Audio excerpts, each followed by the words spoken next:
How can that just not work all of a sudden?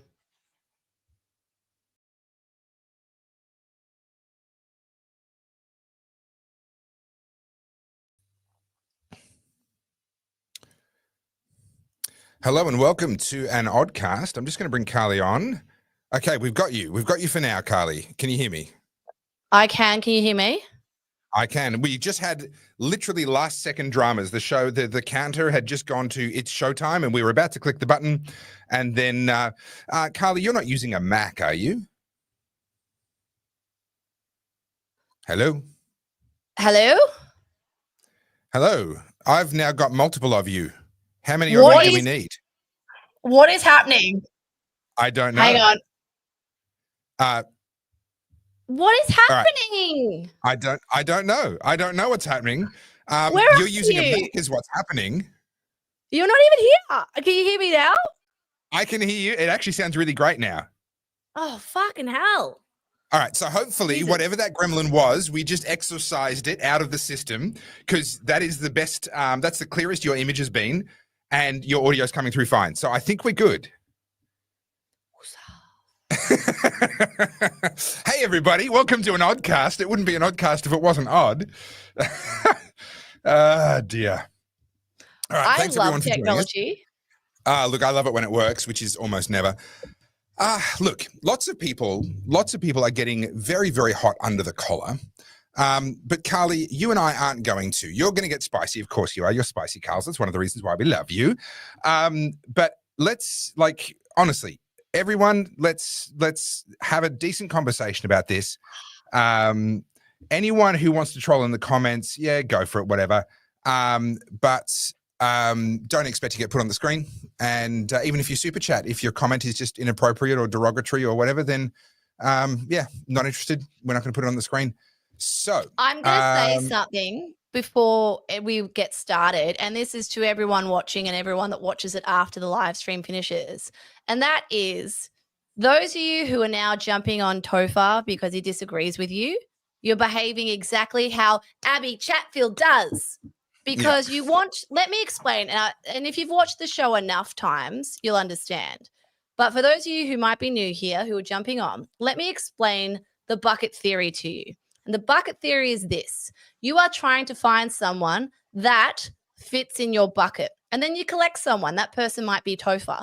And you love Topher because he speaks how you feel. And you get to hide behind Topher because you're like, yeah, what he said.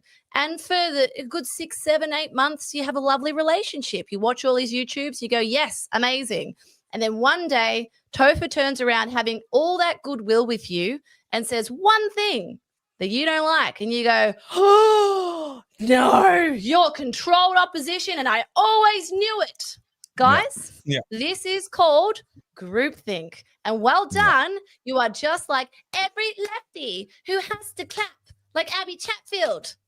So if you can't handle the fact that while we mostly agree on 80%, but there's likely to be moments where we disagree and you're going to throw a little tanty with your little anonymous X posts and your little anonymous profile pictures that you refuse to put your name or your face to, grow the fuck up. Yeah. Now on that, by the way, I wasn't going to say anything about this march at all. The reason I entered the fray on this particular march, because I was like, you know what, it's not I'm not interested, not my fight. I've been very public about my position on immigration for literally 16 years. So anyone that's like, he's not what I thought he was, well, okay, you just haven't been paying attention or you haven't been following me for very long. That's fine. But, you know, I've not been hiding. I've not been secret and then switch. This is literally what I've been saying for a decade and a half. But the reason I got involved in this is because they tried to use my face to advertise the march. Now, I happen to know some of the organizing committee behind it. And yes, not all of them are fash, but some of them are. And when you look at how they hang out, I did a video on this, you look at where they hang out, you look at the jokes that get told, you watch them, you know, who they're a part of. The internet's a big place. You can hang out with anyone you want. If you choose to hang out with a bunch of people that make jokes about Schindler's List being the greatest movie you ever saw, as long as, you know, you stop watching before the end or whatever it is that they say, right? This is the nonsense that they're talking. If you're choosing to hang out with those people, that says something about you. And I'm allowed to notice that. And then if you try to use my face and my reputation and 16 years of goodwill that I've earned through blood, sweat, and tears and you want to put my face on your event that you won't put your face on, we just went to war. And I don't play nice. Amen. So that's what triggered this. People are like, oh, you didn't have to do that. No, the minute they put my face on their event, with me knowing who was really behind it, I absolutely had to do that. They forced my hand. I hit back. I'm not going to go into the details. The video's there. All right. I've done what I needed to do. I've separated myself from that event in no uncertain terms. And anyone that wants to listen to me, listen. If you want to go to the event, go to the event, but have your antenna up. Be very aware of who's near you in the protest. If there are lots of people wearing masks and not showing their faces, maybe that's not a part of the event you want to be in. Be aware of what's written on the signs that are near you. Sorry. I'm going to interject for a second with this one here. Leah S. We don't fucking ban people from the chat. First, rule number one, Leah, guys, just like, let me just set the stage for you fucking losers, right? Topher and I really don't give a shit. Say whatever the fuck you want. Most of you do it behind a fake fucking name, and I'm going to swear a lot. So if you can't handle swearing, clutch your pearls, sweetheart. You're going to hear it. Right. Topher and I aren't someone that suffer fools lightly. And we also are very, very well equipped to speak whatever the fuck we want to say with our faces from our own mouths. If you don't like it, you don't have to fucking watch. It's a Monday night. Yep. Chances are you may have been at work today, but if you're one of those, you might not have been at work. You could be anywhere. Let me remind you one little fucking thing. You have free will. You are choosing to be here. If you don't like what we're saying, that's okay. You're still here on your own free will. You don't like it, fuck off. It's really simple. All right, Carly, thank you for the ground rules. Thank you for taking care of the the administrative stuff. Normally they have to say, well, the emergency exit's over there and the toilet's over there. Our administrative stuff is just fuck off if you want. I just want to finish one more thing. Okay, I can't be fucked with these comments. We don't ban people.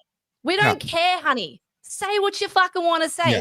If you've gotten banned from YouTube, it's not us. It's probably YouTube. Probably because you put some slurs in there. Probably because you're really aggressive. We ain't in control of that. One other thing. We don't own YouTube. I don't make the rules, man. I play by them, so we get to show up. There's a couple of things. We want to go through. We need to talk about echo chambers because this is a big part of this. This is a big part of the problem. People on all sides are coming at it saying everyone agrees with me. Sorry, almost definitely not true. The actual honest to God truth is the vast majority of Australians don't know that this debate is going on and don't care that this debate is going on. Let's not forget that recently in a poll, I think it was either 60-something or 70-something% of Australians couldn't name the current Prime Minister. Let's understand, if you're having an argument about immigration numbers, and about whether or not people should show up to a march about immigration, you are, no matter which side you're on, you are already inside of a bubble inside of a bubble. Right, you are multiple degrees down into Bubblesville, right? And I don't say that to be derogatory to the other side. Oh, you guys are at it. No. On all sides, we are the exceptions. We are all an exceptionally small minority of Australians. The vast majority don't give a rat's. They care about cost of living. They care about stuff. But honestly, they don't even know this is happening. They wouldn't show up if they did. They just want to be able to work and get on with stuff and have a beer on the weekend. Now, secondly, we need to talk. We are going to touch on the rally a little bit, but honestly, that's not what this is about. We're not here to have an argument about whether you should show up at the rally. I'm a libertarian. Show up if you want, but don't be an idiot and keep your eyes open. We're actually here to just try and get down to the nuts and bolts of the issue, because I think what we'll discover as we go through is that actually on both sides there's an enormous amount of overlap and agreement on what the problem is. And there isn't even necessarily disagreement on what the solution is. There's disagreement about the order in which, the order of priorities for the solution. And fixing it in a different order fixes things in a different way. And I think that's the main point of the debate. But Carly, if you'll allow me, I just want to jump into a good faith comment here, a good faith question that was asked by Found Hope. Thank you for the super chat. We appreciate it. Hi, Topher. Just finished your last video, and once again, I have to give it a thumbs down. Your immigration numbers are way off. Take into account student visas, temporary work visas, etc., and overstays. Yeah, so you're absolutely right. The temporary and student visas and so forth are on top of the population number doesn't include those people. But what you need to take into account is that those people are rolling over and rotating. And they were already here in large numbers a long time ago. And so, yeah, okay, this year we've issued X number of thousands or hundreds of thousands of student visas, temporary visas, etc. But a whole bunch of other people have lost theirs as well. And so there's a certain amount of rollover in that. In order to actually get that detailed data, that proved to be very, very elusive. And the video was already long enough as it was. And I just don't believe that this is going to substantially change. I mean, the fact is, based on the numbers that I showed you, immigration for the last 20 years has been mid-range. It's been mid-range. I have all the numbers. Of the post-war era.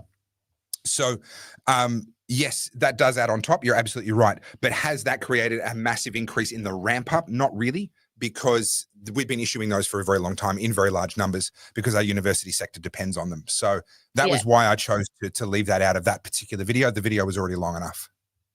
Can I just interject with it? I just want to make a couple of things. Like, I gave you my spicy thing. When it comes to this issue, there is actually going to be no, like, that's the definitive answer, because there is no definitive answer of this. This is politics. Welcome if you're new to politics. This is how it works. Yeah. There is no end goal. There is no finish line. These ideas have been debated since prior to Christ. Like, welcome, this is what the Greeks did and the Romans did.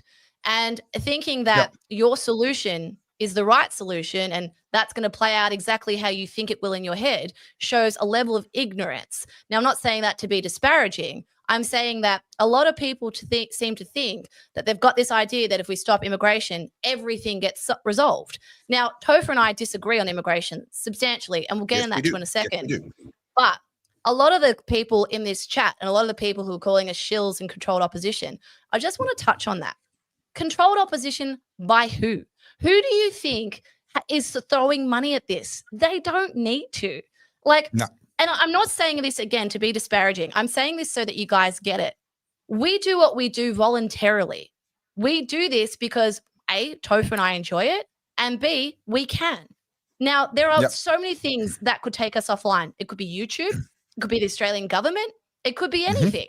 Now, when you say controlled opposition, you're implying that there's some nefarious, shadowy figure that's walking around to people like me or Rukshan or Avi or Topher and just giving us bags of cash and going, yeah, say that.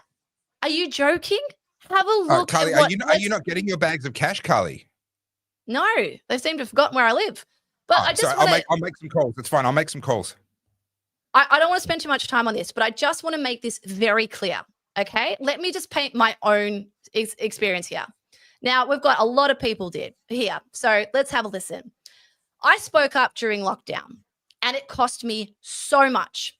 Of all the people who spoke up in the freedom movement, I copped it worse than most. Now, no, I didn't get arrested, but I was nationally humiliated, and I was defamed, and what happened after that was months and months of torturous abuse. My name, my face, my reputation completely slandered, and I could not fix it. Why? Because I was on the wrong side of the argument as far as the media and Daniel Andrews were concerned. Now, all of you who have got all this bravado on Twitter, on YouTube, whatever, how many of you have actually been in the firing line? I know you feel really confident because you've amassed your little audience on X and you feel really, really powerful. Go and put your name and your face out there and say the unpopular thing and tell me what happens next. Now, I'm not speaking for Topher. I'm speaking for me. This looks like death threats. This looks like rape threats. I'll tell you the worst one. People in my backyard terrorizing me for weeks on end, banging on my windows every fucking night. Let me make it even clearer. Every time I called the Warren Ponds police station, they fucking laughed. This was every night for weeks and weeks and weeks. There are still news articles about me online that are defamatory and that are factually wrong. I live with this every fucking day. I can't change my face. I can change my name, but people will still know who I am. I made a video in COVID that went viral and was viewed 40 million times. I put my face to my cause. I spoke up and I took those bullets. And I can tell you now, on the other side, it's not very fucking fun. So all of you who stand there behind your fake profile pictures, your fake names, and say, oh, we don't have to put a face to a protest. We're just going to show up. Watch as the media gives you a really swift fucking lesson in how quickly they can ruin your life. Let me say it from someone who lived through it. They will do everything they can to make you look as bad as possible. And what does that mean? It means you'll probably get fired from your job. You'll lose most of your friends. You will find for years and years after the event, people have defined you as whatever villain they want you to be. And you will be fighting against that the rest of your fucking life. I have been living with this myself. And I don't speak for Topher, I speak for me. So whilst you think you're all fucking brave on the internet, let me tell you, the real world consequences vary greatly. So take that with a grain of salt. Don't fucking tell me how I think and feel. I've done it. I've been there, collected the t-shirt. It's not very fucking fun. So if you want to sit there and put your fucking mouth together, do it as yourself. Do it with your fucking name. Otherwise, it means nothing. You're a coward. That's my piece. I told you it'd be spicy. Speaking of getting the t-shirts, Carl, nice of you to be so even and calm tonight. It's lovely. But Daniel Brune, good evening, Topher and Carl's just rescued the Tangent Time t-shirt. Looks amazing. It's healthy not to agree on 100% of topics. Love the work you both do. Well, thank you, Daniel, both for the comment, the super chat, and also for grabbing the t-shirt, mate. Much appreciated. You're supporting us, helping us to keep doing what we do. Now, found hope. Anyway, I genuinely appreciate this. Yeah, I genuinely appreciate this, the way you've opened this comment. You're not hated, just wrong. That's such an important thing, and I'm really pleased that you brought that up. It is so easy when you see someone that disagrees, they're on the other side of something you're really passionate about. You've got really strong opinions on either side, and you really believe in it, and this really matters to you. And then you come across someone who's got really strong opinions on the other side who really believe in it, and it really matters to them.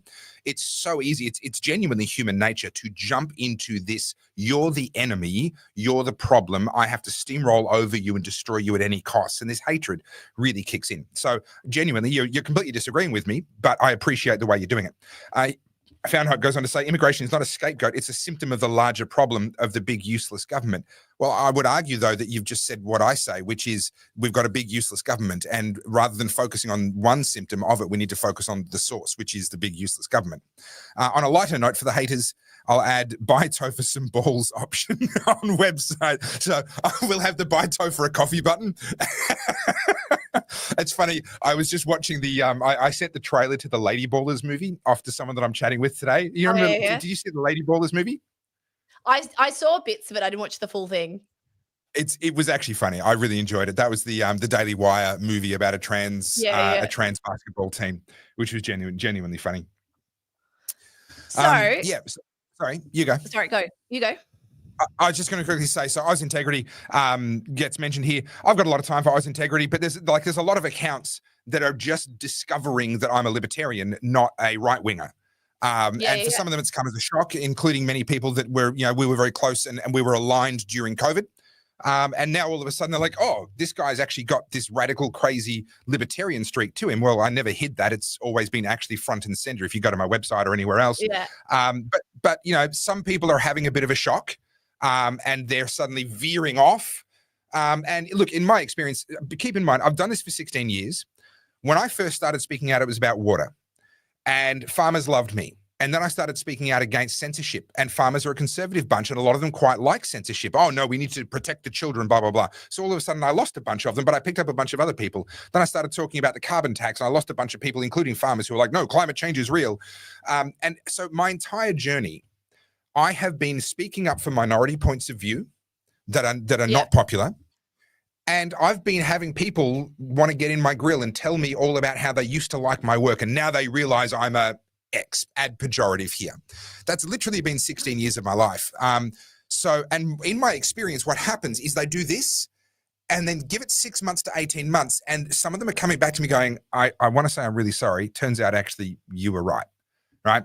And that's honestly, that's going to happen again here. I'm very confident of it. A lot of people that are right now reacting really sharply are going to be coming back to me going, sorry about that.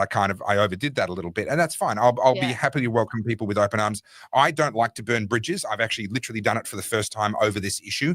And it's because they tried to drag my face into their protest. And I well and truly, I burnt those bridges and then desecrated the ashes. But you know, it's not something I normally do. And if people want to badmouth me now and then come back later and be like, sorry, I kind of overreacted, that's cool. I've got no issue with that. I'm just going to pull up this comment because I see it all the time. And before we address the comment, Lee, if you want us to read your comment out and you're just going to keep insulting us, you're not endearing yourself. Why would we talk about your shit if you're going to call us grubs? Have you not learned how to make friends? I have no idea how old you are, but calling people grubs is probably not going to get them to answer your question. So based on that, I'm not going to answer it. You're welcome. So good comment here, connoisseur of cookies. Good work on calling out the wingnuts and the accelerationists. We must know how to make clear a friend-enemy distinction. I'm going to come back to that. The enemy of my enemy is not always my friend. Helicopters are omnidirectional. Be really careful with the friend-enemy language, like for the reasons that we just kind of talked about. Like I get it. Like you can use that in a non-violent, non-extreme way, but also people use the exact same words in a very extreme way. The reality is I have spent my entire life in politics working with people with whom I passionately disagree. Senator Malcolm Roberts is the senator that I have said the most praise for over my journey. I have nothing but praise for the man. He and I are diametrically opposed on immigration, right? Yeah. But he is a man that I don't just respect, I admire. I hope to be more like him as I get older. The combination of insight with humility, with sheer outright work ethic is unlike anything I've seen in any other human being, much less any other politician. And I have nothing but high praise for him. I've had high praise all the way through. But we've known since we met that we do not agree on immigration. But he's man enough to work with me, and I'm man enough to work with him. And so it's really important not to turn someone who disagrees with you on one topic into an enemy that you cannot work with on any topic. Well, even you and I, Topher, we agree on most things, but there's a couple of things that you and I are at odds with, and it is immigration. That's a big one. And we're also, what else are we at odds with? Actually. Yeah, that's our biggest. That's the number one, yeah. And I'm also a lot more heavy-handed when it comes to sweeping reform, and we all know that I'm a big fan of Nayab Bukele. So yeah, probably law and order, but I can understand where you're coming from with that because that's touched you. I mean, I've been a victim of crime numerous times, but nothing relatively recent. And so I can understand that you've got a much stronger kind of visceral connection to that issue than what I do right now. Well, so let's just for the sake of things, in a couple of sentences, summarize where we are on the immigration thing. So I'll give you guys where I'm at. As someone who has traveled the world, I can tell you now there are vast lands full of wonderful people, and they don't look like you and I. What I love about that is everyone has these very diverse lives. Everyone has very different life experiences. And you know what? You can learn something from that. I am pro-immigration if we are bringing people into this country who will want to assimilate and add value to our country. I want to bring in people who see Australia and go, fuck yeah, what a cool place to live. I can't wait. And they bring their family here. They participate, they build something here, and they contribute. I'm all for that. What I'm not for, and what we'll get into in a second, and I'm conscious this is a big topic, is just letting anyone come into this country. I have a really big issue with us importing people from war zones and people that aren't vetted. Now, this is something that Topher and I disagree on vehemently. I believe that these people should be vetted and granted a very circumstantial visa. And I've said this before, and Topher disagrees with me, but look, we still get along. Isn't that funny? I believe that if a family comes here on a refugee visa, and whether it's the patriarch of the family or the child commit a serious crime, out. No excuses. The whole family, out. Now, I say that for a couple of reasons. One, I believe the punishment needs to be severe because you only need to do that a handful of times to decentivize people doing the same thing. If all of a sudden that's what Australia stands for, guess what? Less people are going to do it. And why do we know this? Because we see this when we have serious penalties for crime in countries like Singapore, in Dubai. Those people don't take shit. I don't understand in Australia why we allow people to come here, break our laws, and we let them out on bail. So that's where I stand on immigration. I believe that we should be incentivizing the top of the top. I want to contrast this to Dubai. Let's look at Dubai. It has a relatively small Emirati population, regardless how the city was built, because the first thing people will say is the city was built on slaves. I'm not talking about that. I'm talking about how the country of the UAE, the city of Dubai, is incentivizing high-value people to come and live in its city. They want you to do well for a couple of reasons. It benefits them, brings more wealth into the country. It helps them build stronger infrastructure. And if we just rewind the clock a little bit to what Dubai looked like, it was a desert. It has only got there from oil, and they all know that they can't sustain it. It's why Saudi Arabia is opening up to the Western world. It's why they're building huge infrastructure projects. They are incentivizing high caliber people who can come and contribute. And look what happens in Dubai. You don't pay income tax. You can go there and genuinely prosper. And yes, it's expensive to live there, but you're compensated with how much you earn. Now, the opposite is happening in Australia. We're opening the doors for anyone. We're not vetting these people. And as a consequence, we're importing a lot of people who firstly don't like us. They don't want to assimilate. And then they're bringing their families in. And you look at what's happening in the UK, and it's causing catastrophic problems for the UK nationals. So this is the issue about immigration and where everyone stands. I don't believe we should shut the borders forever, but I do believe we need to plug it because we've got some serious issues. So that's where I stand on it. All right, excellent. I want to jump to this comment here. So I'll give my opening stanza in just a moment. But a question is, hey, Topher, has there been any updates on the resistance movements to try and squash this age verification stuff? Yes, I was actually talking to Craig Kelly on the phone today. Unfortunately, for those of you that have penciled in the 13th of September, it is now being postponed to a date that they were hoping to confirm this afternoon, but I haven't had an update yet. The reason for that is because there's a by-election has been called in. There's a seat up that way where the sitting member has just gone to prison for rape, of all things. And so there's a by-election has been called. And as a result of that, the by-election's on the day that we'd penciled in the protest. And unfortunately, what that means is they would be kind of leaving their candidate in the lurch, the person who's trying to fight and potentially gain some ground in that seat, if everyone said, oh, sorry, we're off to a protest instead. So they're looking for a different date for it, and I will be updating all of my audience as soon as I have an update on what the date for that protest is going to be. So this is the protest that's going to be out the front of the E-Karen's office. I need to draw your attention to this comment. $500, that's the biggest super chat we've ever had and probably ever will get.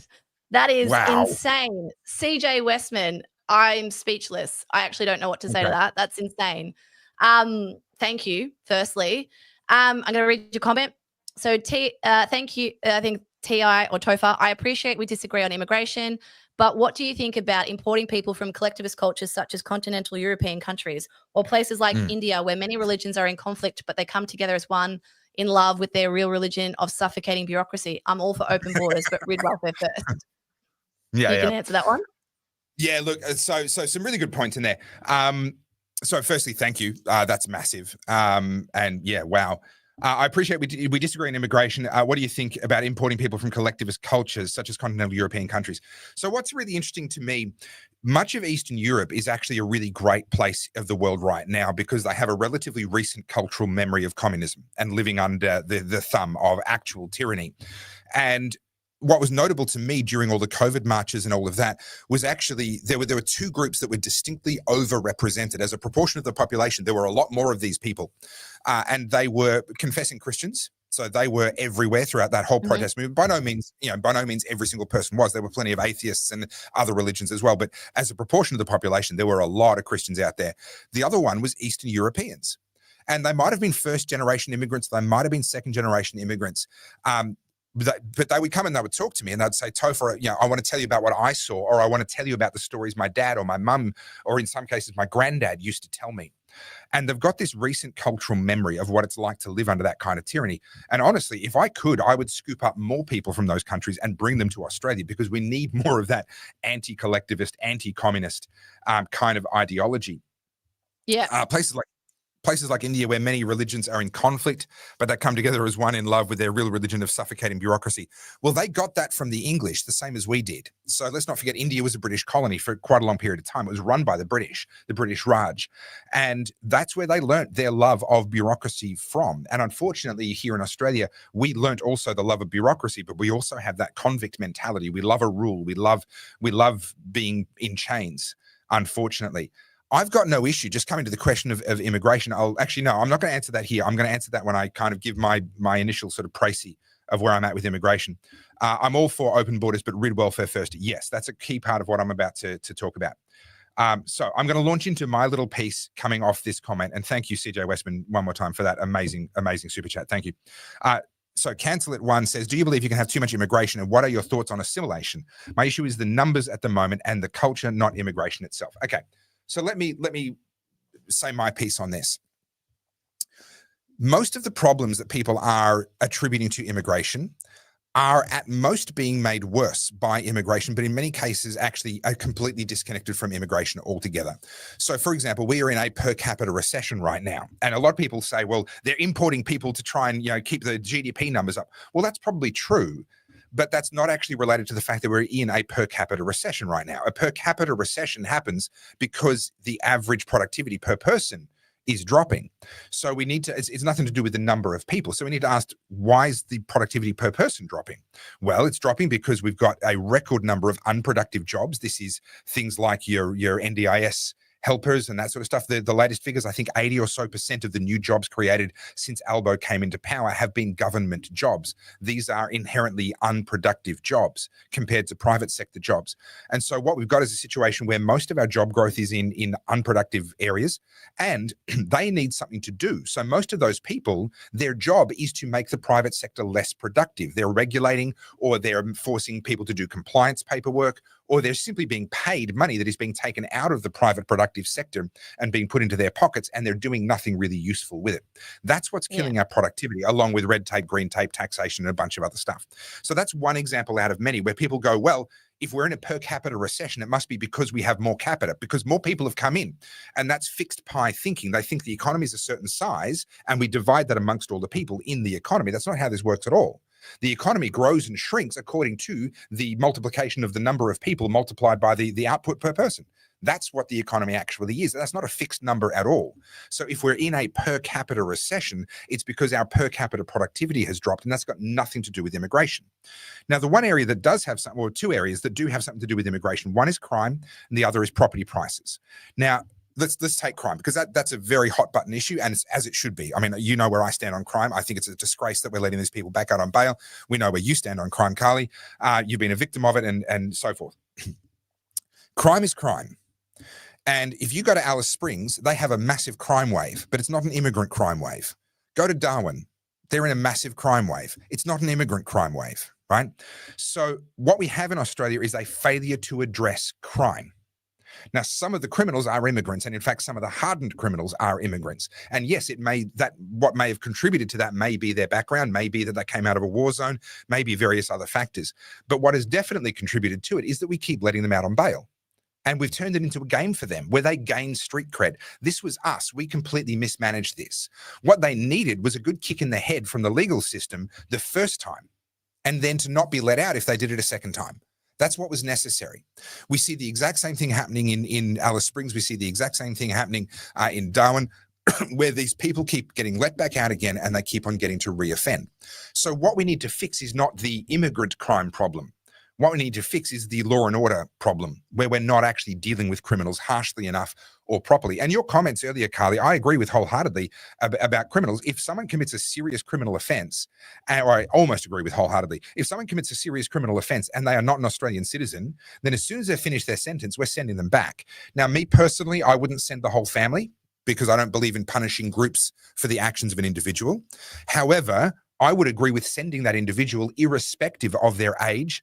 Forget any sob stories about, oh, they've got no family there, or they'll be in danger there, or they won't be able to look after themselves. Don't care. If you're worried about the welfare of your child as we send them back to where they came from because they committed a violent crime in our country, then you can volunteer to go with them, right? You're welcome to do that. They don't have family over there. Great. how about you, as their family, go back with them and keep them safe and look after them if you really care about them? But we're not keeping them here. So I'm all on board an extremely hardline approach against any sort of violent crimes from anyone who's not an Australian citizen. But we also have to get serious about violent crimes from people who are, because right now we don't have an immigrant crime problem. We have a crime problem. And that gets replicated across all the different issues that people are saying, oh, immigration's causing this problem. No, our weakness is causing this problem. Immigrants just happen to be some of the participants in the problem. Let me touch on housing and then I'll stop. So housing is the one area where, without doubt, supply and demand, someone's been in the comments like, oh, you don't understand supply and demand. Give it a rest. God, can I just say the comments tonight are cooked. Oh yeah, like, no, but I told you before we started, it's going to be ridiculous. So obviously, you add more people, you are adding demand. That's absolutely true. But the fact is that our population growth for the last 10 years, averaged over the 10 years, has been 16%, which means if you understand how compounding interest works, it's around about a 1.5% per annum compounding growth rate. If we as a country, now keep in mind, during the immigration waves of Greeks and Italians and so forth after the Second World War, we had immigration rates exceeding 24%. Right? Mm-hmm. Now we've got 16 over 10 years, 24% over 10 years. Now we've got 16% over 10 years. And you sit there and go, how come we aren't able to cope with a 1.5% compounding annual increase in our population? Forget whether it's immigrants or whether it's not. How come we can't cope with a 1.5% annual increase in our population? Something is fundamentally broken about Australia if we can't keep up with the infrastructure, the water supply, the roads, the electricity grid, the schools, the hospitals, and yes, the houses. Something is fundamentally broken about us if we can't keep up with 1.5%. Who cares? Let's say 1.5% was a baby boom. If we're sitting there as a country going, oh, we can't cope, there's too many babies. Something's wrong with us. And this is what I'm trying to draw attention to, because that thing that's broken, that thing that's causing the collapse in productivity, the thing that's causing our infrastructure to crumble with no one caring and no one replacing it, the thing that's caused us to rack up an enormous federal government debt that we are going to load up on our children was not immigrants. It was us. And we can end immigration today, and those problems will still continue to get worse. So my focus is, let's fix the actual problem, which is what's destroying Australia. And I'll get to my thoughts on immigration because I've spoken long enough, but there are ways to deal with immigration specifically. But that's my position on this. Let's fix the actual problem. Now, this is where you and I disagree, because on paper, I agree with you. However, like you said, there's a real world tangibility that applies to me because I am a victim of crime. We had our home invaded. I then had all my photography equipment stolen out of the car while I was working. And I've seen what happens with youth crime. My issue is we are too far down this road. And you've made this analogy before. I'm going to throw it back to you. We are trying to put patches on the sinking ship, and people just keep putting holes in the hull. I think there has to be, like, across the board, whether it's our health sector, our NDIS, it's what we're doing to our kids in school. Everything is failing. Everything is failing at the moment. The quality of life in Australia is declining rapidly, and everyone knows that. And rightfully, we're all really pissed off about it. Now, is immigration the sole cause? No, but it's also an extra strain. And my issue is, and my biggest concern is, that look at the comments, Topher. Look how fired up these people are. This is radicalizing people. And so this is my issue. If we keep letting people into the country, we are pushing us towards a race war. And it's got nothing to do with race. This is the simplification of it. Everyone's looking at immigrants and saying, oh, it's the color of their skin or where they're from. No, it's the caliber of the person. I sound like Martin Luther King. But what this is, we need to stop mass immigration. I'm not saying close the borders. I'm saying put a plug in it, because at the moment, nothing is able to keep up. We are having a pressure cooker effect on Australian citizens, and we are, whether we like it or not, pushing more and more people over to the far right. Now, what people on the far right, and those of you who disagree with me in the chats and keep questioning my intellectual capacity, fail to recognize is that we just had a federal election. Who won it? Anthony Albanese. in a fucking landslide. You guys seem to think there is this silent majority just hiding somewhere that you're just trying to wake up. You're speaking as if you're the majority. You are living in echo chambers on X, where you believe that everyone thinks the same way you do. And I keep seeing the same comment. I don't know anyone that voted for Labor. I don't know anyone that voted for Albanese. Well, there's the answer. You don't get out enough. You don't speak to enough people, because I can tell you now, I can talk to my neighbor across the road. I can talk to my client at work tomorrow. I can talk to the person ringing out my groceries at Coles. And they'll go, oh, yeah, Anthony Albanese, he's all right. That's the average Australian. There isn't a closet silent majority that's sitting there going, I'm just waiting for someone to tell us to go on march and I'm going to be there. Now, I understand the sentiment for the protest, and I disagree with Topher. I actually agree with some of the sentiments. I definitely disagree with the race shit. I won't ever stand next to someone who talks about a white Australia. And you guys said, if you want to try and convince me of that, you can just fuck off now. You'll never win. But my issue is this collectivist mindset where you live in these echo chambers. And guys, you just criticize the left for doing this. Every time Abby Chatfield puts up a video, you guys all laugh at her. This chick's an idiot. She doesn't know what she's talking about. Abby Chatfield lives in an echo chamber. She's on TikTok, where most people are progressive, and they all indulge in each other. They all sit there and fluff each other's feathers and pull each other's dicks. You do the same on X. That's what you're doing. And so you think that somehow there's a whole bunch of people you just need to get together to go to this march. I hate to tell you, but you're the majority. Sorry, you're not the majority. You're the minority. Yeah. So what we actually have in Australia, and this is the biggest issue that we face, is political apathy, right? And I saw a comment before. I didn't star it. I should have. And the political apathy looks like this. And I just talked to someone at length about this, about what's happening in the UK. And in the UK, they currently have a bunch of leaders who are Muslim. And they're like, this is outrageous. How did this happen? I'm like, you want to know the secret? You ready, guys? Everyone come a bit closer. You ready? You ready? I'll tell you the secret. You know how they got into power? They ran. And they got voted in. Do you know what you're not doing? No answer? You're not running. How many of you guys are going and running for politics? Huh? No, what? Hang on. No, none. Oh, so you're angry that people who come here and qualify for citizenship then go run for politics and they don't look like you, and you're mad about that, but you're not running for politics. I'm sorry, I'm trying to understand the logic. You're mad that people are taking the jobs? Did you go and get the job? What's that? No, you don't want to work at 7-Eleven and do the graveyard shift. So this is the kind of thinking, oh, they're taking our jobs. Well, no, they're taking the jobs that we can't fill. Oh, they're all going into politics. Yeah, because you're not. So I don't know, like it's pretty straightforward. Yeah. All right. We need to touch on echo chambers. You've touched on it already, but this is a conversation that you and I used to have, and we had publicly as well, because it's such an important one during all the COVID years, but we haven't really touched on it since. There hasn't been a context in which to talk about it. But then I want to get back to actually talking about how I would view fixing the immigration issue, but we'll get to that. And yes, as a libertarian, there is a libertarian solution to the immigration problem. Echo chambers. Here's a funny thing. You mentioned earlier that thing of, well, I know 100 people and they all agree with me. I don't know anybody who voted for Albanese, which, obviously, you need to get out more. But let's reflect for a moment on this idea that, well, the 100 people that I know best all agree with me. Okay. Well, firstly, that's evidence that you've curated an echo chamber. You've rejected out of your life, or been rejected out of their lives, one way or the other, all the people that you disagree with. It probably means you're either intolerant or obnoxious, or both. But anyway, let's just assume all the 100 people, they all agree with you. And all of the 100 people that they know all agree with us too. I talk to them and they say, oh, well, everyone I know agrees with me too. So I know 100 people, they all agree with me. Every one of them knows 100 people, they all agree with me. That must mean the whole of Australia is on my side. That's a total of 10,000 people, assuming that not a single one of them is an overlap. Right? 100 times, you got 10,000 people in a country of 27 million.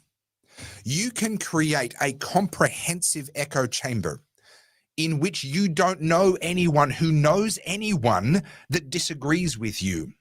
And you are living inside a fraction of a percentage of the Australian population. right? And this is a real and serious problem now that we have the internet and social media algorithms feeding us what is going to keep us on the algorithm, on the platform. The only priority of a social media platform is to keep you on it.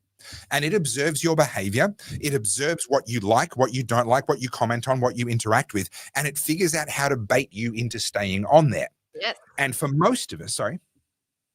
No, I agree with you. Yeah. Oh, no, okay. And so for most of us, what that is being fed a steady diet of things that we agree with an occasional thing for us to be made angry by.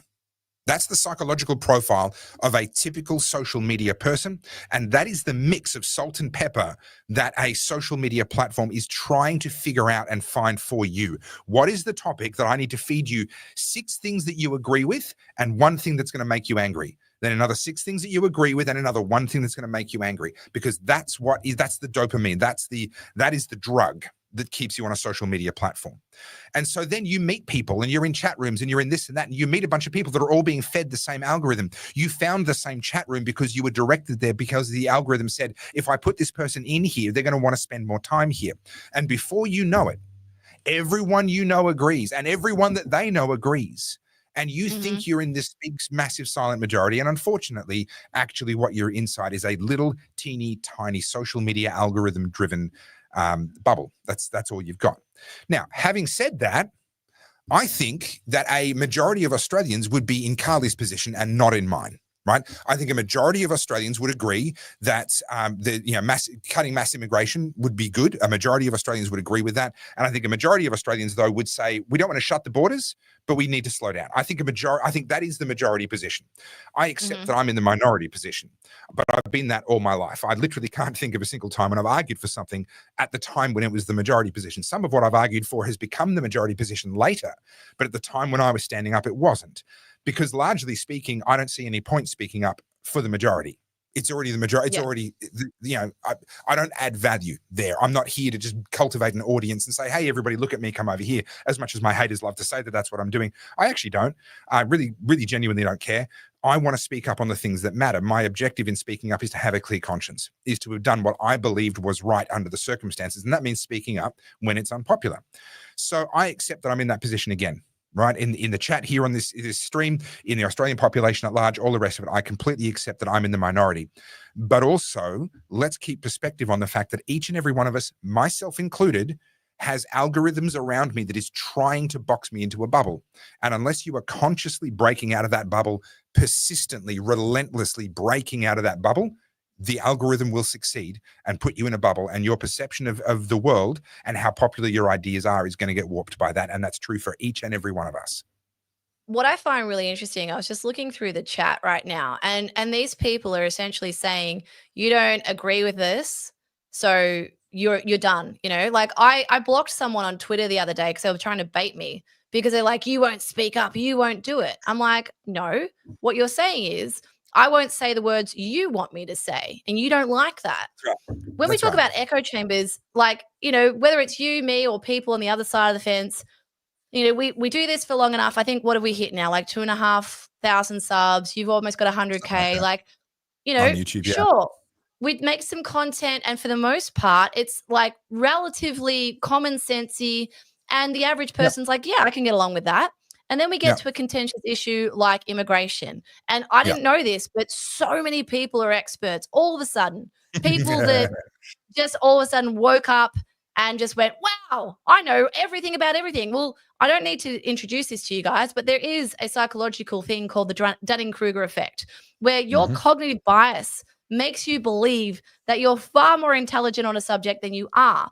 And I can see this here in the chat. And I'm not trying to be disparaging. What I'm saying is, it is evident that you're not talking to people who disagree with you. Now, of course, it's a lot easier to find people who agree with you, because then you're like, yeah, we all agree. Yay.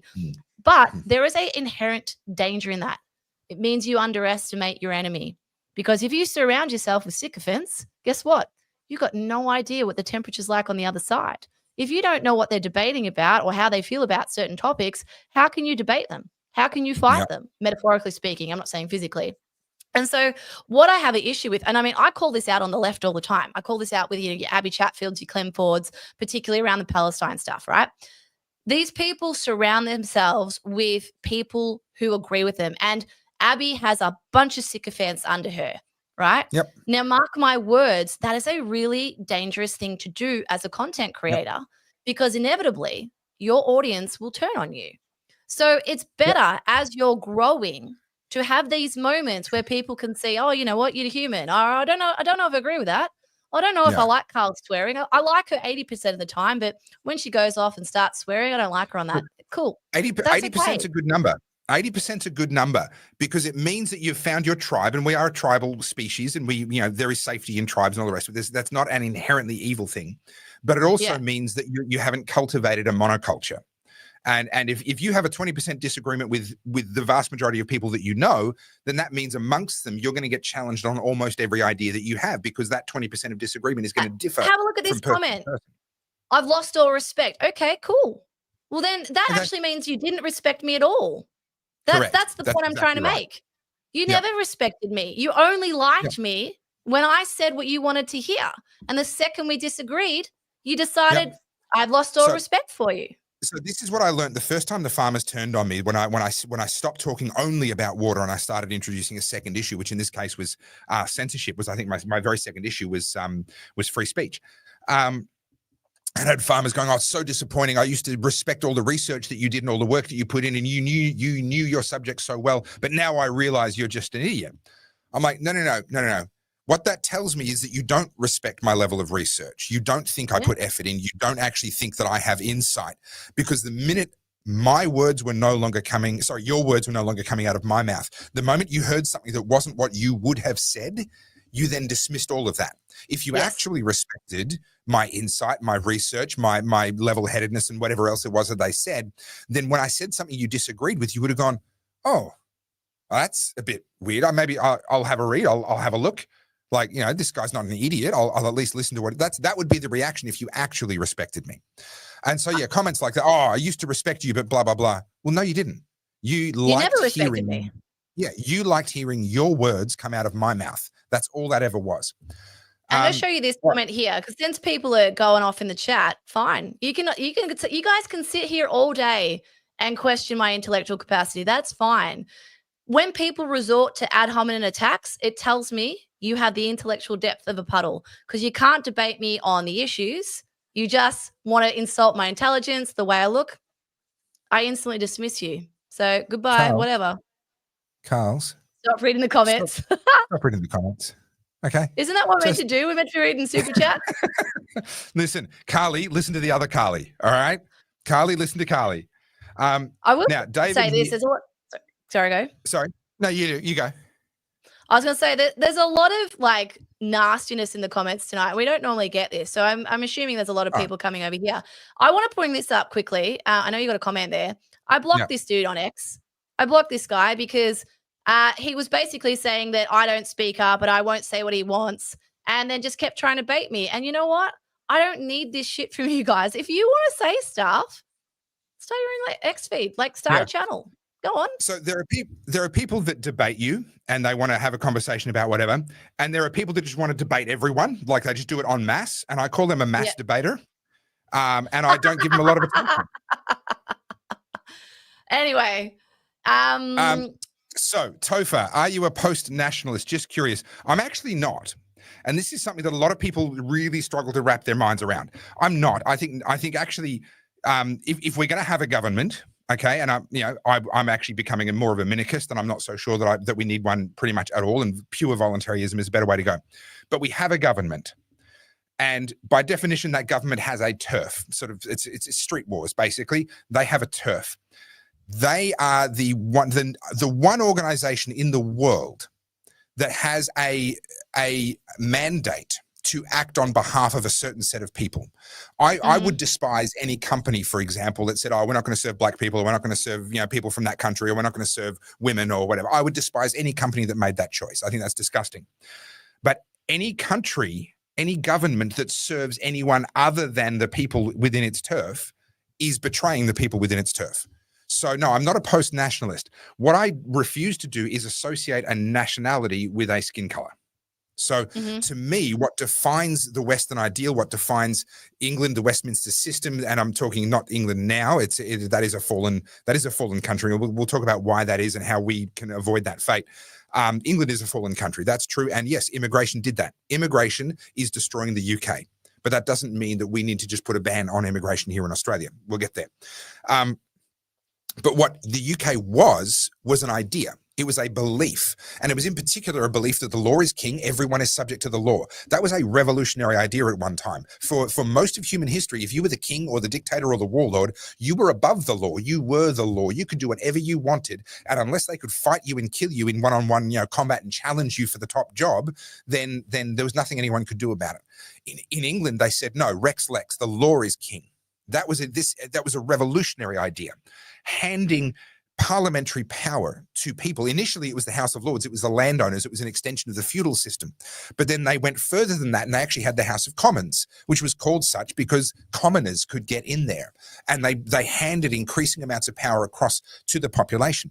The reintroduction of this concept of human rights and natural law, this idea that actually you have rights that are innate to your existence as a human being. Now, they're extracted from the Bible. That is the genesis of that in the modern expression that we have today.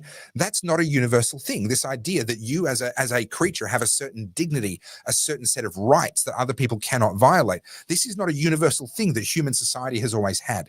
That is what defines the Australia that I know and love. And I don't see a skin color anywhere in that.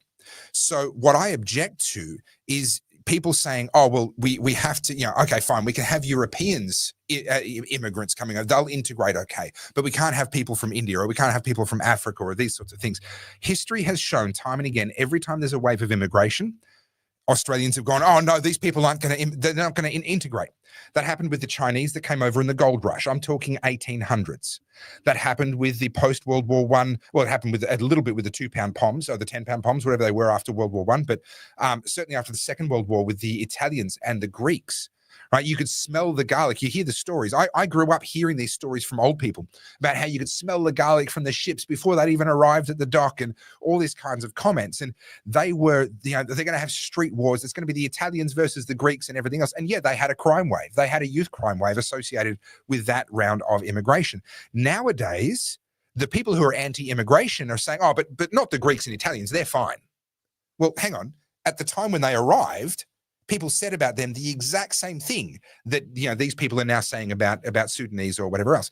The same thing happened with the Vietnamese. Post the Vietnam War, obviously there was a lot of animosity, a lot of feeling, and understandably so. And we had a wave of Vietnamese immigrants, mostly people that had to flee out of Vietnam or were refugees post-war because they were sympathizers. They worked with the Americans and with the Australians in Vietnam. And the same thing happened again. People said there's going to be the crime wave. They're not going to integrate. Their culture is too different. It's hopeless. Now we eat Vietnamese food and chat casually with the Aussie-sounding Vietnamese person that works in our office, right? Who is every bit as Aussie as us. If you couldn't see their face, they'd be every bit as Aussie as you are in their attitudes and everything else. The same thing is going to happen with the people that are integrating now mostly. Mostly. There is a difference now. 1 second. Let me get my brand back up on the TV. So what's changed now, and because it is different this time, not the numbers, but what's changed now is every single one of those other groups, the expectation on them was you come here and you work your ass off. And guess what? They did. And there's a thing about having to work. Where your treasure is, there will your heart be also. This is a universal principle. It's in the book of Proverbs as well. But if you have to work and earn and build and sweat, then you end up loving that thing. Things that are hard work, you actually end up loving more than the things that came to you easily. And so having to work and to earn and to live in a given country is going to cause you to love that country a lot more than if everything was handed to you for free. Secondly, you have to get along with other people. If you're going to have a business, if you're going to be employed, you can insulate yourself, a certain degree, but the vast majority of people are going to end up working with English-speaking people.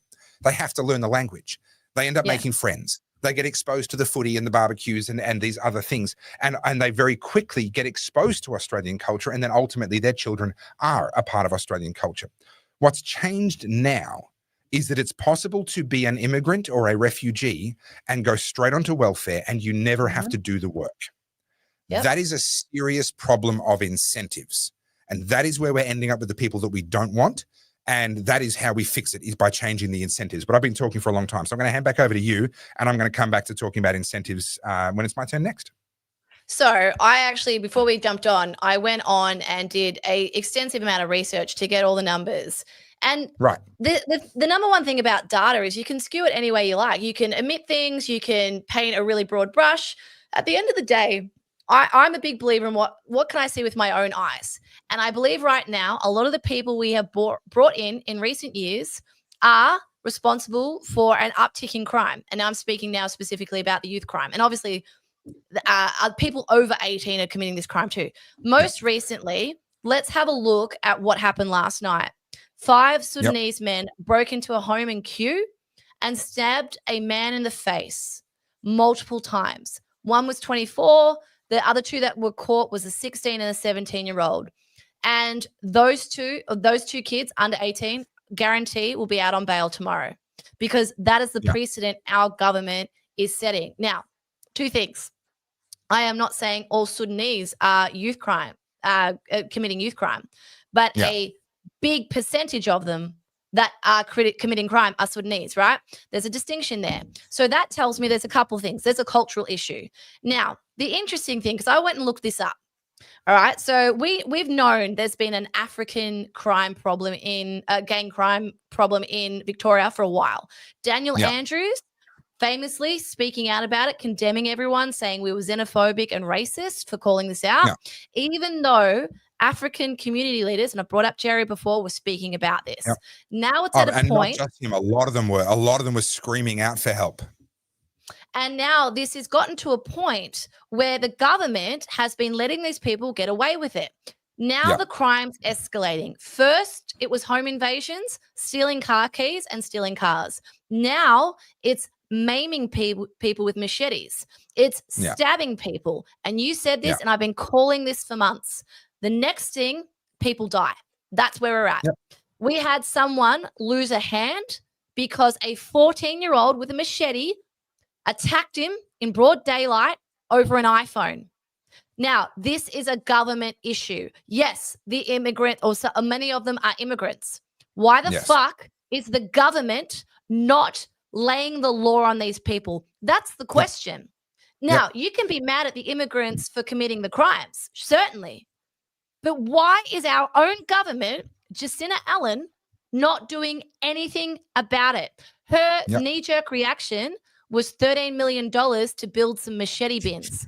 That was her saying, hey, look, I did a thing. And also, myself and G, we want to go do a Freedom of Information request and figure out who got the contract for those bins. I just want to know. I just want to break down the numbers. I just want to see. I guarantee the whole thing will be redacted. But on the youth crime thing, because this one I'm passionate about, because no one should be in fear of being stabbed in their fucking house. No one. The fact this is happening is disgusting. And it's not the immigrants who are letting these little fucking kids get away with it. It's Jacinta Allen. It's your white woman. So you're mad at the wrong people. Jacinta Allen lays the law down that the magistrates are following. She's white, if you didn't notice. And so are all her fucking bleeding hearts that sit there in Parliament. Now, a couple of things. The petition about the Castle Law, David Limbrick and I are working on. I lodged that petition. Go and look. That's my address on the thing. Now, that currently has just under 6,000 signatures. I'm sorry, what? This is one of the biggest issues Victorians are facing. We have, 5 million, 6 million people in Victoria? And that petition has 6,000 signatures? This is the apathy you were talking about. Something is not adding up. So people want to sit here in the fucking comment threads and go, oh, what are you doing? You're just talking on YouTube. I'm the one that lodged the petition. I'm the one that was on the Parliament steps last week. Where were you? You weren't doing it. You didn't lodge the petition. Now, I sat there with David Limbrick, and he went into Parliament that day to go and debate it, and it lost 18-17. Guess who was the breaking vote? Animal Justice Party. Right? Why? Justice Do you know for what every their animal reason except was? for humans. Do you know what their reason was? This is Trump-style policies. That's what all of your majority white Labor MPs and Green MPs said. I need to say it again for all of you neo-Nazis in the chat. They're all white. Yep. They all voted against you having the right to clearly, defined in law, defend yourself in your own home. But you're blaming all the immigrants. Like, this is the wild thing about it. I agree. I'm in disagreement with Topher about immigration. I believe we need to slow it down really quick. But you're sitting here blaming all of the criminals. They're only doing what they get away with. And if they didn't get away with it, they wouldn't be doing it. Now, one more thing, because I know I've been talking. Sure. I went and had a look at what the punishment was for aggravated burglary in Sudan. So let me read this to you. Now, just for this is interesting. This would be good. Just for the sake of this chat, I am no legal scholar, and also I got this for Googling today. So this may be inaccurate, but this is based on the government of Sudan's website. So in Sudan, they have something called a cross amputation law.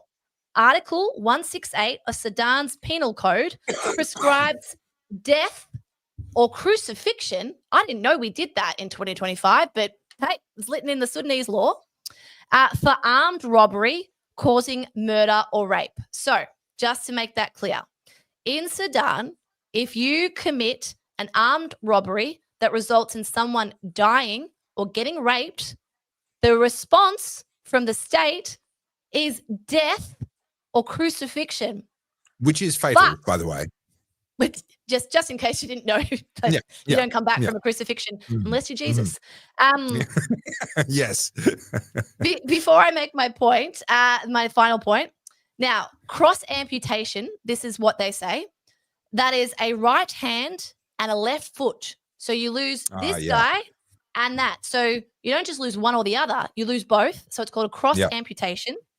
This is for people who commit armed robbery causing grievous bodily harm and lesser penalties for lesser harm. So just to remind you guys, in case you haven't been watching the news this week, a bunch of Sudanese went into a house in Kew and stabbed a man in the face multiple times. They were beating him with a hammer because, of course, machetes are banned, guys. So we've got to use hammers now. We'll get hammers banned next. We'll have hammer amnesty bins. Yeah. So if they did that exact crime in Sudan, they'd lose their right hand and their left foot. That's a pretty permanent injury. You know what they get in Australia? Bail.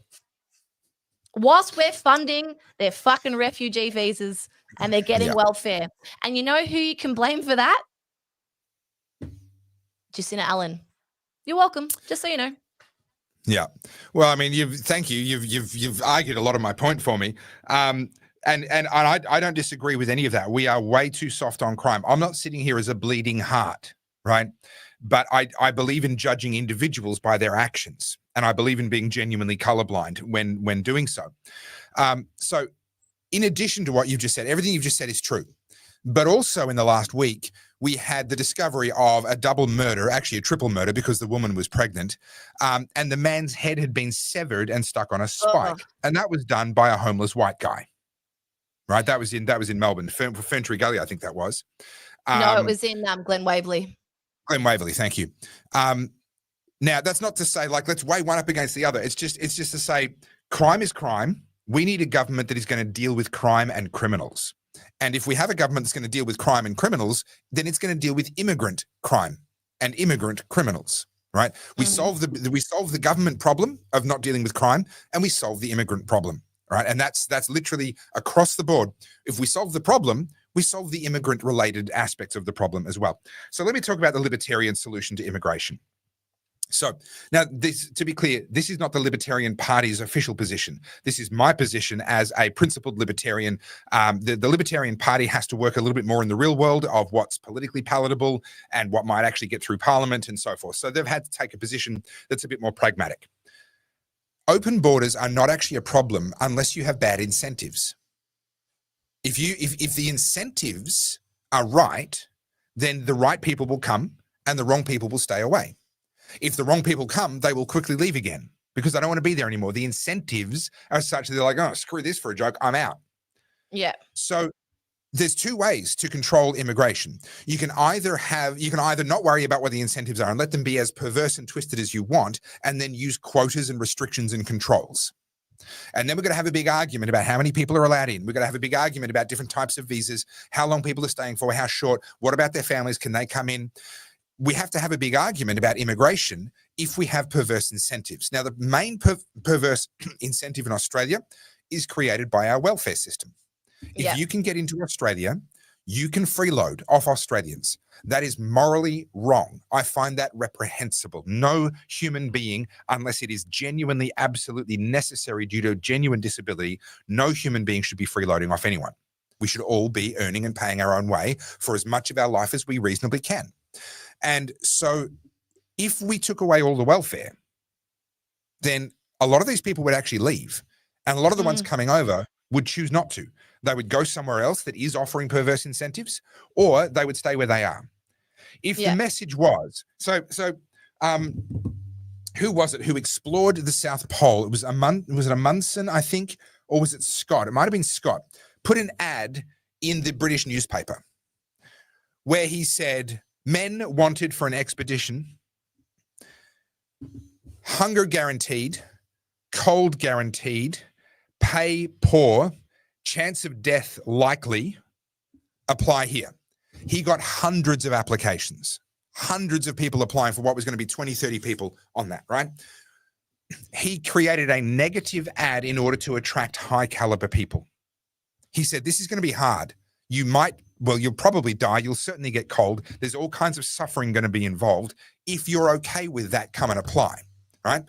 Now, in Australia, what we're saying is, if you want free stuff, free healthcare, even though you've never paid into our socialized healthcare system, instant money, houses, chain migration, all the rest of it. If you want the cushy life, come to Australia. That's the message we're sending right now. Yep. And guess what? We're getting a bunch of freeloaders, a bunch of people who don't want to work, a bunch of people who feel entitled, and a bunch of, as you've rightly pointed out, absolute asshole, violent criminals. Are we surprised? Are we surprised? No. But what if we turn the incentives around? They said, number one, forget welfare for 10 years. There's none of it. None of it for you for 10 years. You get your citizenship first. Number two, you get involved in any kind of violent crime or any kind of property crime above a certain threshold, you're out. The minute we'll make you do your time, we'll make you do your sentence, and then you're out and you're never coming back. What if we actually said, come here, if you're going to work your ass off, if you are going to find a way to add value to this country, to pay your own bills, to earn so that you can provide for your own family, to do all the right things, what if that was our message to these people? Yeah. What kind of people would we get then? Well, actually, interestingly, we already get quite a few of those people. Let's not forget, there's a lot of migrants who come over here. And I love it when anti-immigration people say to me, oh, they're taking our jobs. Oh, hang on. You mean they've just arrived in this country and they went and they started working so that they could earn money and pay for their own expenses. And they're actually also paying taxes. That kind of sounds to me like exactly the thing that we want them to be doing. Oh, every business in my area is run by an immigrant. Okay, so they've come over, they've come up with an idea, they've invested money, they've brought money with them. They might be employing people, they're providing goods and services, they're living by whether or not they can figure out how to provide value to others or not. And this is a bad thing. How? These are exactly the people that built Australia. These are exactly the kinds of Greeks and Italians that we look back on and go, man, in one generation, they got richer than Aussies. They worked their asses off. They were concreters and brickies and this and that. They worked their asses off. Well, guess what? The same thing is happening right now with a bunch of Sudanese. I had someone in my comments on on today's video saying, well, the doctor in my local area is Sudanese. Good.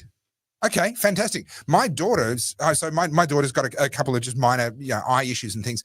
She sees a Sudanese doctor who's fantastic, by the way. We absolutely love her. Her manner with the kids is fabulous, and she's very, very careful. She listens. She actually pays attention to you, unlike a lot of doctors. And so, I'm sorry, that's exactly what we want. The problem right now is that the incentives that we have created attracts the freeloaders, the ingrates, the people who are never going to be grateful no matter what we do for them, the people who think that they can do whatever they want and bring whatever trouble with them. That's who we're attracting because of our welfare state and our soft, because we the bleeding heart nonsense. If we fix the incentives, tell them you're coming here to work. You're coming here for 10, 15, 20 years of hell as you completely set up your life in a new country with no one to help you. But if you get it right and you do it, then your children will have a better future than what you ever had. If we say to them, we offer you blood, sweat, and tears and instant deportation if you step out of line by far enough, then we will only get the ones that we want. I agree with you, but there's a couple of things that I've just seen pop up here. One is, so most of these immigrants are coming here to be Uber Eats drivers. And then this one here, jobs are being offshore. There's a couple of things I want to touch on that people seem to forget. Again, you have free will. People will simultaneously say there's no jobs whilst also declining the jobs they don't like. So when people say all Indians are Uber Eats drivers, well, because they take the job. You could take the job. You don't. Yeah. And I get it. Yeah. You don't want to be an Uber Eats driver. Okay, well, don't be mad that someone takes up that job. Same with this. Jobs are being offshored. Yes. Do you know why? Because people are lazy and governments aren't going to employ people that aren't making them money. This is business 101. Businesses need to be profitable, particularly in a country like Australia where you're getting taxed into extinction. But there's one clear defining thing here that no one seems to have come up with in the comments yet is you could start a business. And I want to tell you a really good story. Sure. This is a client of mine recently. So when you talk about jobs being going overseas, there are actually job shortages. There's two stories I'm going to tell you. One really quickly. My partner cannot get staff. Cannot get staff. He is desperate for staff. And the last couple of staff who have come in for a trial or put in a resume, they don't know the basics. So I'm not going to say what he does because there's too many haters in the chat. To be clear, what I will say is when you say they don't know the basics, you're not saying they don't know the basics of that particular industry or specialty, because I've heard the stories. They don't know the basics of workplace etiquette. Correct. They are unemployable. They don't even know that they need to rock up to work on time. Yeah. Now, that's a whole other chat about Gen Z. But these are people who our government has now given us mental health days, sick days, all these extra benefits. Now, you guys can argue that we need those. That's fine. But you know who's not asking for mental health days? Migrants. They don't ask for that. They get there, they get down and fucking work. Now, I'm going to tell you this story. Just on that, my partner can't get staff. He's desperate. So you tell me that there's no jobs. I know plenty of people who have jobs. It's just people don't want to get their hands dirty. What they want is the cushy job on the government purse where they have to do the bare minimum and they still get paid. And I can tell you this because all of this working from home talk, people are celebrating it. Yeah. We want to work from home. We don't want to go to the office anymore. Okay, fine. And then you get mad that the business goes, well, we can't survive if our productivity drops. And you've just made a comment on this, and I know you're about to do a video on it, on how Anthony Albanese is now doing an audit on Australia's productivity. So this is the issue that you guys can't see the bigger picture. Australia is declining productivity. We're not doing enough. We've got people that want to have all this sick leave. They want all these extra rates, but yet they get mad when the business puts their prices up to be able to pay all these penalty fees. And now people get angry that cafes aren't open on a Sunday because that cafe can't afford to pay that 20-year-old barista $55. And then you get mad that people charge surcharges. No, go. Sorry, I'm trying not to interrupt you. People keep on complaining that I interrupt you a lot, but to me, it's just part of the banter. But anyway, there was a comment that you put up. There was a comment that you put up a minute ago about jobs being offshored, complaining about jobs being offshored. Yes, you bet they're being offshored. And guess what? If you prove to your boss that you can do your job from home, they're going to start wondering whether they need an Australian to do that job. And let me tell you something. That isn't just about saving money. The attitude of the people that I have working for me right now in the Topher project, so I've been expanding my team and trying to grow. I'm shooting for the stars now. The attitude of my team in the Philippines, there's 3 of them, is amazing. Let me give you an example. I start work usually at, sort of shortly after 6 o'clock in the morning. And they're not supposed to start work until 9 o'clock Australian time, which is 7 o'clock their time. At shortly after 8 o'clock my time, 6 o'clock their time, my phone buzzes and one of them sent me a message. She had a quick question for me and she was starting work early. And I replied and I said, why are you working now? You don't need to start work for another hour.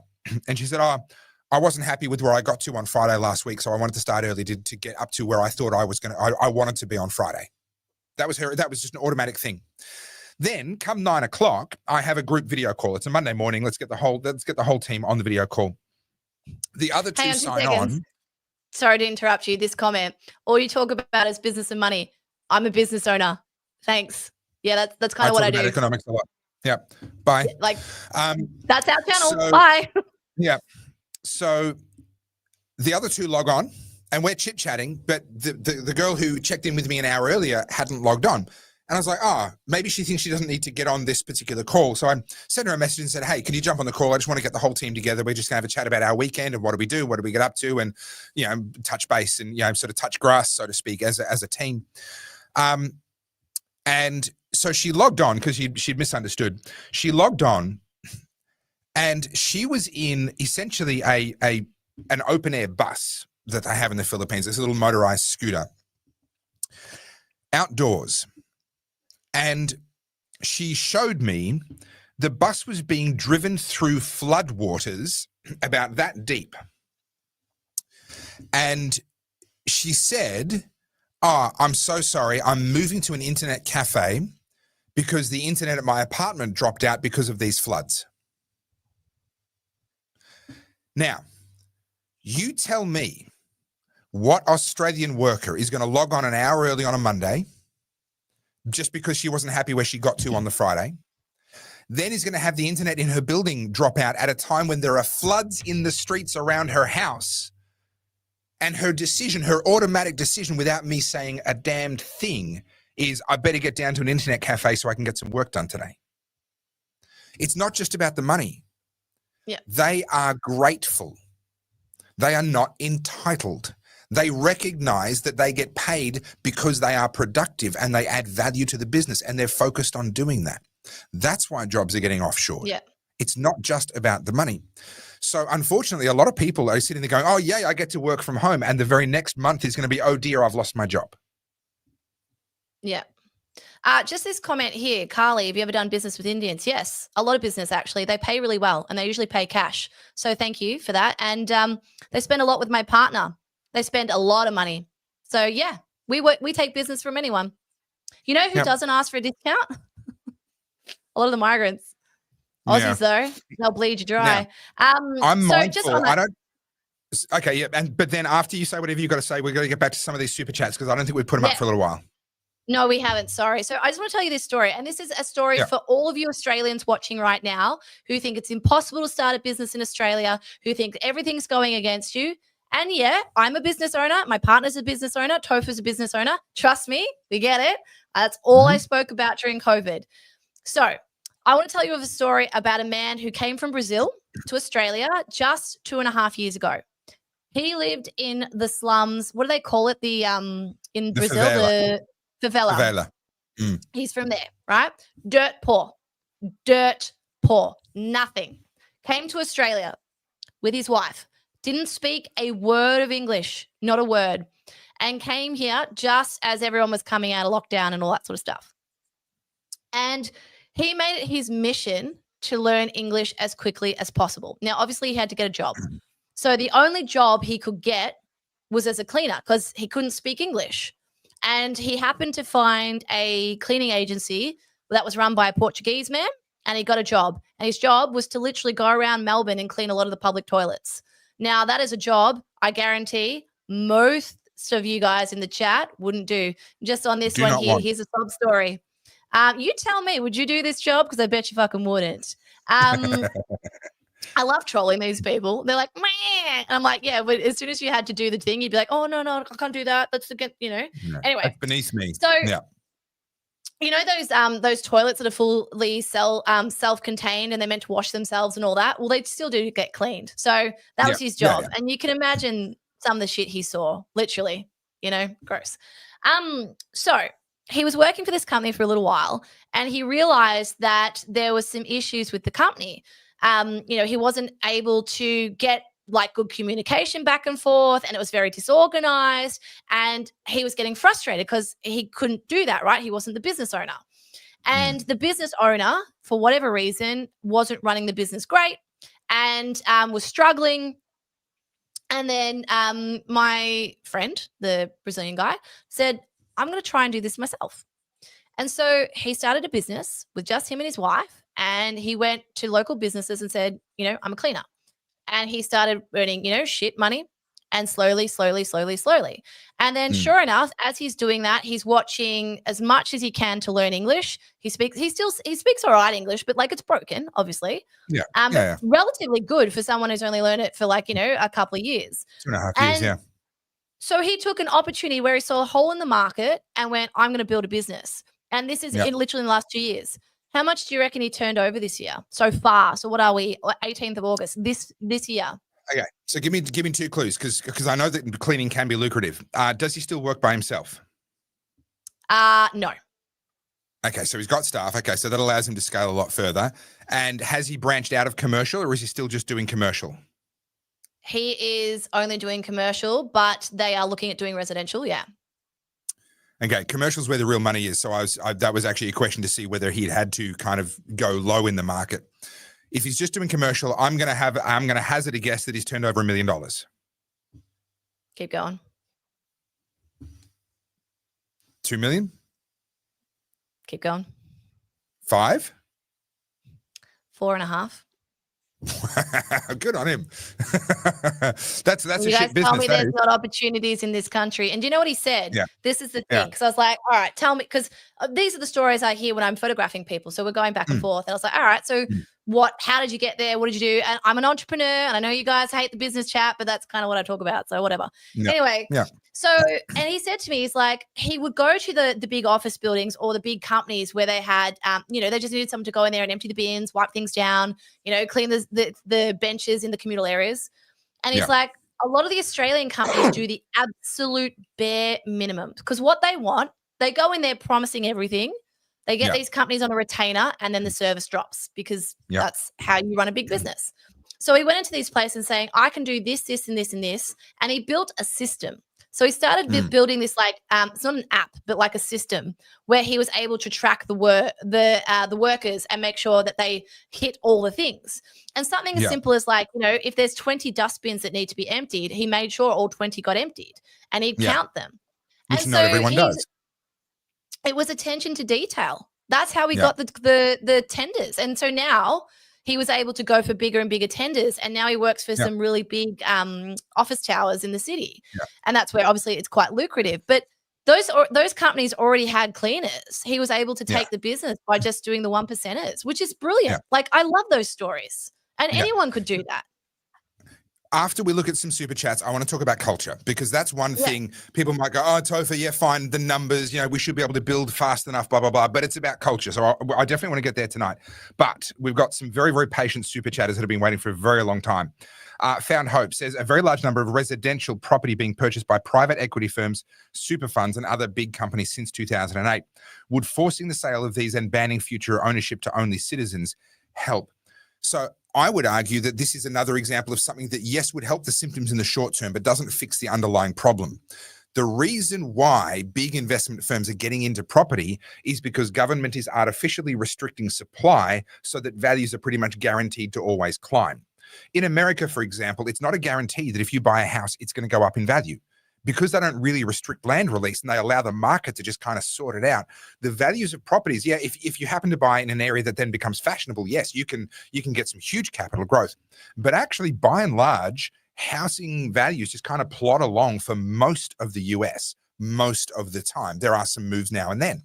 So why the difference? Well, because in the US, by and large, the government does not artificially restrict supply. Maybe in certain areas, there might be, historical districts with restrictions on new developments or height restrictions or that sort of stuff. But as a continent, there's really no limit, right? People are developing and subdividing and everything all of the time. And so they don't have this issue necessarily of a shortage of housing for sale because all the institutional investors are buying it up. Now, they do still have institutional investors, but that's usually to try and get rental returns. They're buying apartment buildings or large sort of rental districts, so to speak. So this issue here, we could pass a law and say, hey, you have to sell it off and no, institutions aren't allowed to buy any more of them. That would temporarily drop prices, and then the same trend would set back in. because fundamentally what's happening in our market is being driven by the government artificially restricting supply. Can we get the government to stop doing that? Well, that's an entirely different question, because that's actually going to be a very unpopular thing for them to do, because they all own investment properties. Their donors own investment properties and made money in property, and they do not want to let go of that very, very lucrative bucket of money. But of course. Yes.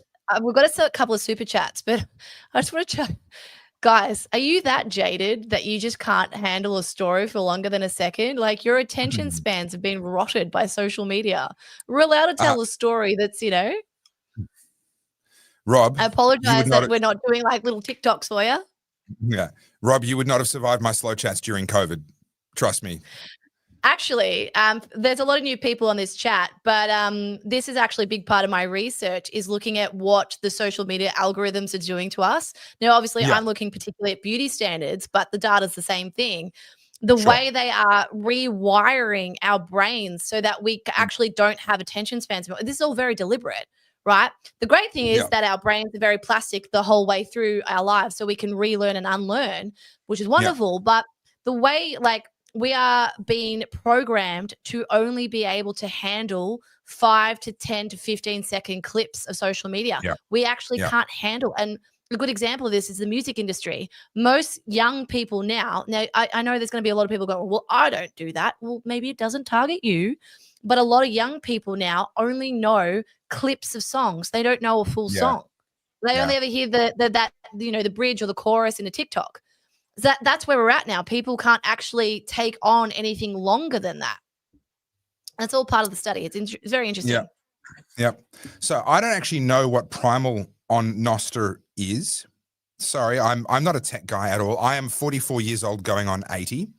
But he says using primal on Nostr without an algorithm. So I'm assuming this is some way of seeing either social media or search engines or something that actually just gives you the raw results rather than the kind of the curated results. So Sim, I'd love for a bit more info on that.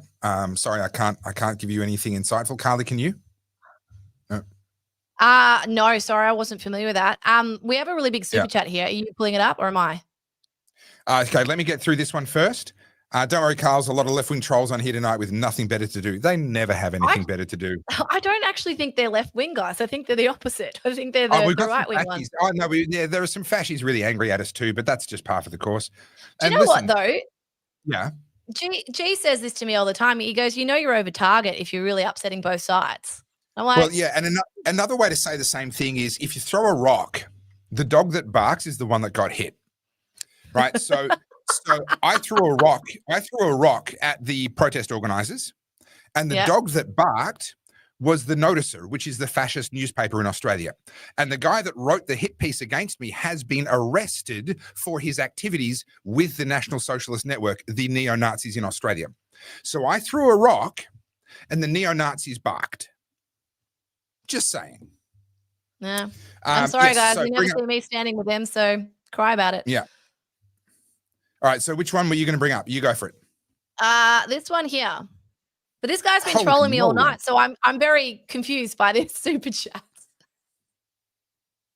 Okay, I'm going to answer this and you can go. I'll try to be quick. All right, so you both talk about being prepared don't try to be quick. Go for it. Okay.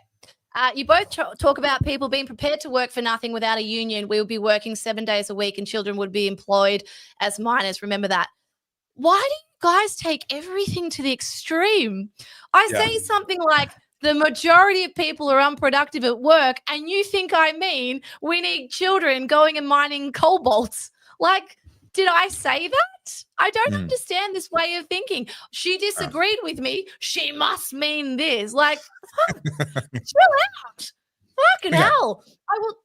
Sorry, let me finish this quickly. I can say this as someone who has employed people and someone who works with majority business clients who also employ people.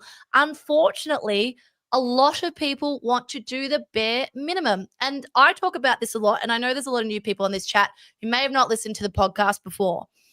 But I champion meritocracy. I want people to be incentivized to be fucking amazing. And I hate this culture of apathy of she'll be right and do the bare minimum. I hate it. I hate how people are like, Please get degrees that do the absolute smallest amount possible so that you can be lazy. I don't like that.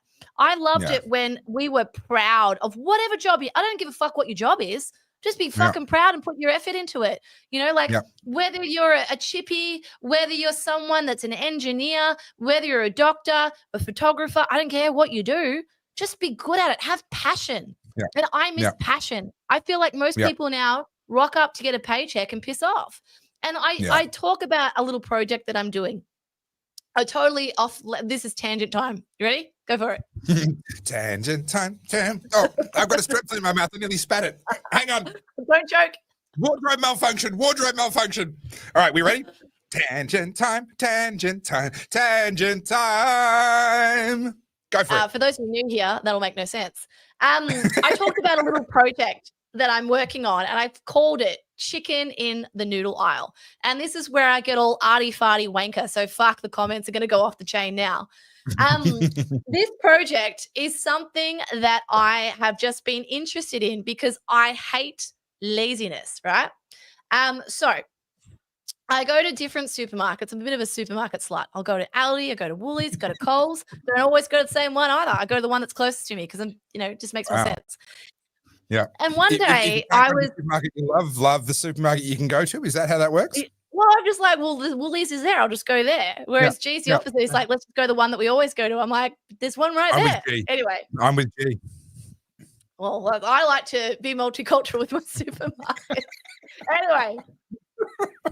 Anyway, I was literally in the supermarket one day, and I was in the the Asian food aisle where all the noodles were. And there was a pack of chicken just sitting there.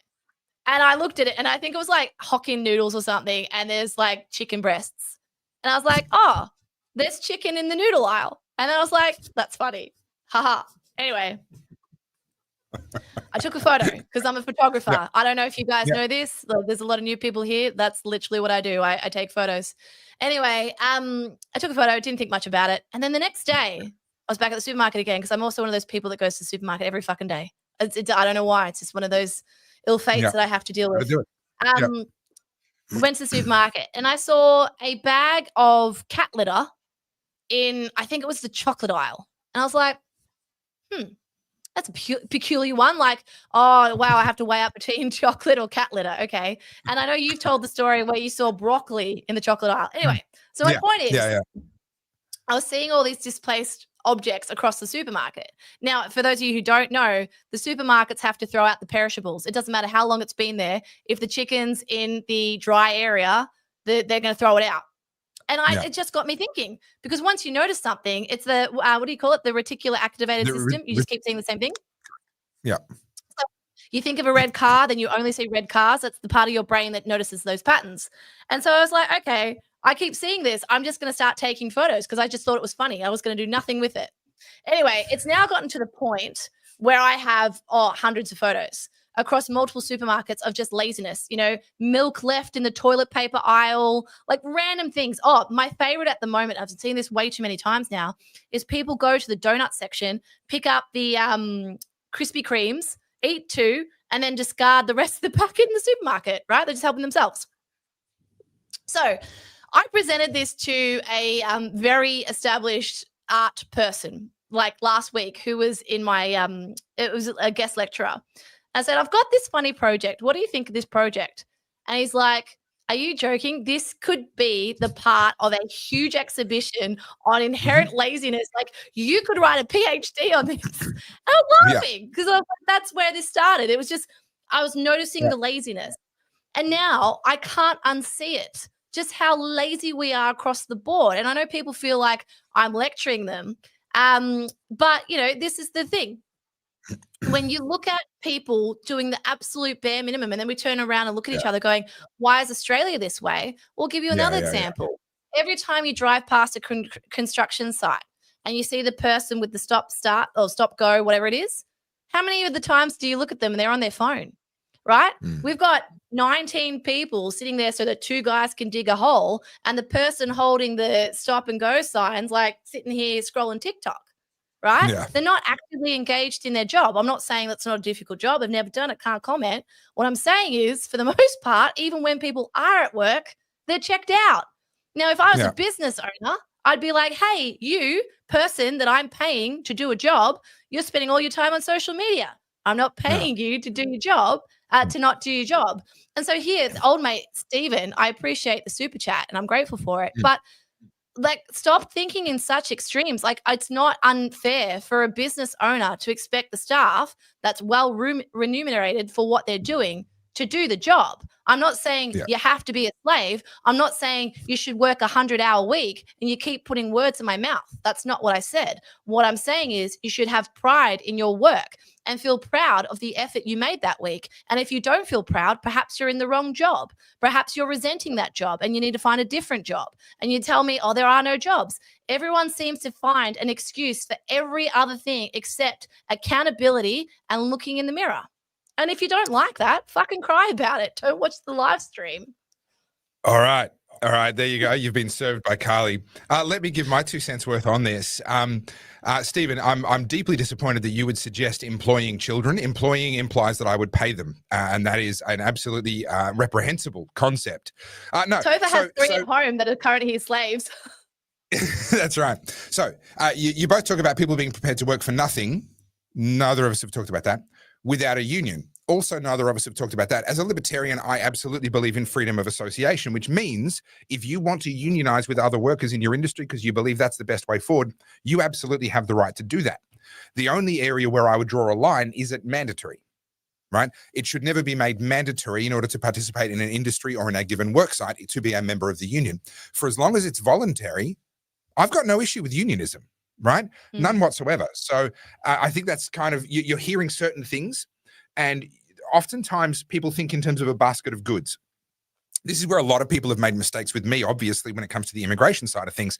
They go, oh, he's against taxation. He's against all the COVID nonsense. He's a climate change denier, whatever. He must also be anti-immigration because it's like this basket of goods. Well, no, that's not how life actually works. And so I'm a libertarian. I'm not a conservative. I'm not a business, advocate, whatever. I'm a libertarian. I believe in freedom. And that includes freedom of association and the freedom for you to unionize. But you're not free to then force the company to only employ people who are a part of the union. That's too far. To be working 7 days a week and children would be employed as minors. Remember that. Well, no, I'm not that old. But also, the unions love to claim credit for things that actually, as much as I really don't like him, because Henry Ford was a horrible guy in some ways, Henry Ford actually deserves a lot of the credit for this, because he did 2 things spectacularly well. He figured out how to increase productivity. The whole production line thing, the whole Henry Ford mythos. And I'm not just mouthing off here. I've read his book, My Life and Work. I have an over 100-year-old copy of his book, one of the original printings of his book, My Life and Work, which I've read from cover to cover. And like I said, yes, there's some stuff in his life that I find reprehensible. Nevertheless, you cannot argue the man was a genius when it came to business, and particularly to time and motion management, which is what efficiency is about when it comes to manufacturing. So he develops the production line, or he introduces the production line into automobile manufacturing. The production line technically had already been invented. He got the inspiration actually from butchers who used the hooks to hang carcasses on rails overhead. And he thought, well, hang on, what if I did that with my cars? And the carcass of the car, so to speak, moves through the factory. That's where it began. And in his book, he spends a great deal of time talking about all the different things he did to figure out how to make that steering wheel a little bit cheaper, to make this a little bit more efficient, to eliminate this part over here. Actually, it turns out we don't need that if we really do this other thing some other way. And he goes through the number of hours. He regularly tells you, at this point in my journey, I had reduced the number of man hours per vehicle down to this. And then later on in the story, I've now reduced the number of man hours per vehicle down to this. This is what productivity is. And his objective, and it's hard to conceptualize how world-changing this was. His objective was to get to the point where someone who worked in the factory making cars could afford to buy one of the cars. That was a key objective of his that he was working towards. That was a marker of success for him, because what that meant was that he was opening up the market. The automobile market now included pretty much every well-paid American. Every full-time employed American was going to be able to afford cars. So how do you get to that point? Well, number one, productivity. You need to reduce the number of man hours per vehicle required because that allows you to reduce the price. Number two, you need to actually pay your people well enough to be able to do that. They can't be living on a subsistence living.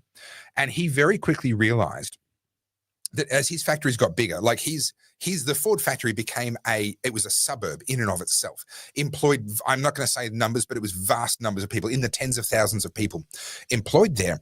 You start having trouble recruiting. You start needing that many people, you start having trouble finding people. And so he had to figure out, what are the incentives that I can offer to people to get them to leave wherever they are and move hundreds of miles, move their families, change their entire lives to move here for the purpose of coming and working at the Ford factory, because he'd completely absorbed everybody he could get from the immediate area. He started building public transport because he had to get his workers in and out efficiently. He had to start solving a bunch of other problems, which he did at the Ford Motor Company's expense. He improved weekends, he improved working conditions, he improved pay substantially. He introduced a bunch of concepts like paid leave, holiday pay, that sort of stuff, as he had to go step by step figuring out, well, what do I do now? What do I do now? I still need more people. What do I do now? How do I make it even more attractive? And this is the key.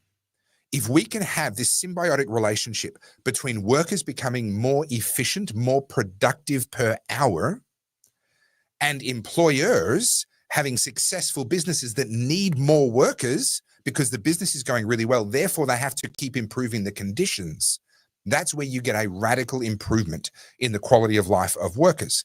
That's what we saw all through the steam age. Before the steam age, yes, 7-year-olds working in mines, 100%. You're absolutely right. It's disgraceful. But it was also necessary back then. They wouldn't have survived without it. The steam age, it allowed the worker to be more productive, which allowed the worker to be paid better, which meant that the worker had to be looked after better because these companies were starting to make a lot of money and they needed more workers. And one thing led to another. Unions have a place. If you want to be in one, you're welcome to be in one. But don't believe the propaganda that it's only because of unions. And if it weren't for unions, those greedy bosses would still have us working, 14-hour days, 7 days a week from the age of 8. That simply isn't historically the case at all. I think a lot of people forget that people who start businesses usually do so out of passion. Like you could make those sweeping generalizations like, oh, they all want money, but why is everyone so mad that people want to earn money? I don't understand this. You want money? Well, like remember in the US when Elon all of a sudden started working with Trump, they're like, oh, these billionaires. It's like, why are you so like, what's wrong with that? He got off his ass, he built SpaceX and Tesla, and you're mad that he made money from it. Like it's groupthink, but a lot of it is like, it's a weird socialist mentality. And these people say they're not socialist, but that's exactly what it is. You have something, I don't have it, so you must have got it through nefarious means. Or you have something that I don't have, you must have been given, it's corruption, or maybe they just worked hard. Like, of course, there's examples of people extorting people, yes. But that's an example of, the minority. It's not the majority. Most people I know who start businesses have done so out of passion or seeing, I feel like I can do that better, or they've invented something or whatever. And they enjoy the success. I don't know why. That is such an Australian mentality, tall poppy. I mean, I've talked about this till we're blue in the face. Why are you so mad that people are successful? I don't get it. But also one more thing on that before we get back to some more super chats, because there's a few there that we still need to get to, and we're getting pretty close to needing to wind up. Most people's default is to try and create win-win situations. And they will only kick into that selfish, I win at your expense mode when times are tough and the chips are down, or when they're pushed into it by something, government regulation or something makes it impossible to have a win-win.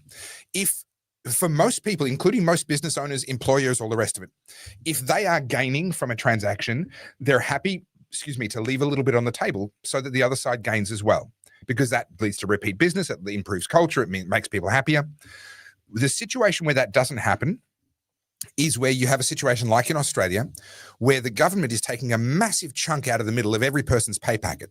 Right? You think workers are greedy. Oh, sorry, you think employers are greedy. Sorry, but business owners are greedy. The government's taking 50% of your earnings and doing nothing in return for it. That's greed. And so you're sitting there going, they're not paying me enough to live off. They're sitting there, your employer is sitting there going, we can't afford this. We're going to bankrupt the company if we keep up like this. And the reason both of those things can be true at the same time is because the government's taking a massive chunk out of the middle.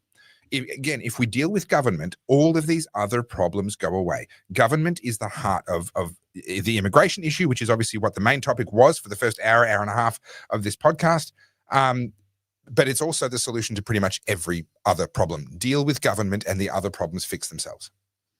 Yeah, I agree. I'm trying to keep up with the chat, and I'm really disheartened by how binary people are in their thinking. You know, it's a little bit shocking to me how nasty people want to be. Like, I know, you know, I don't know if you're reading them, Topher.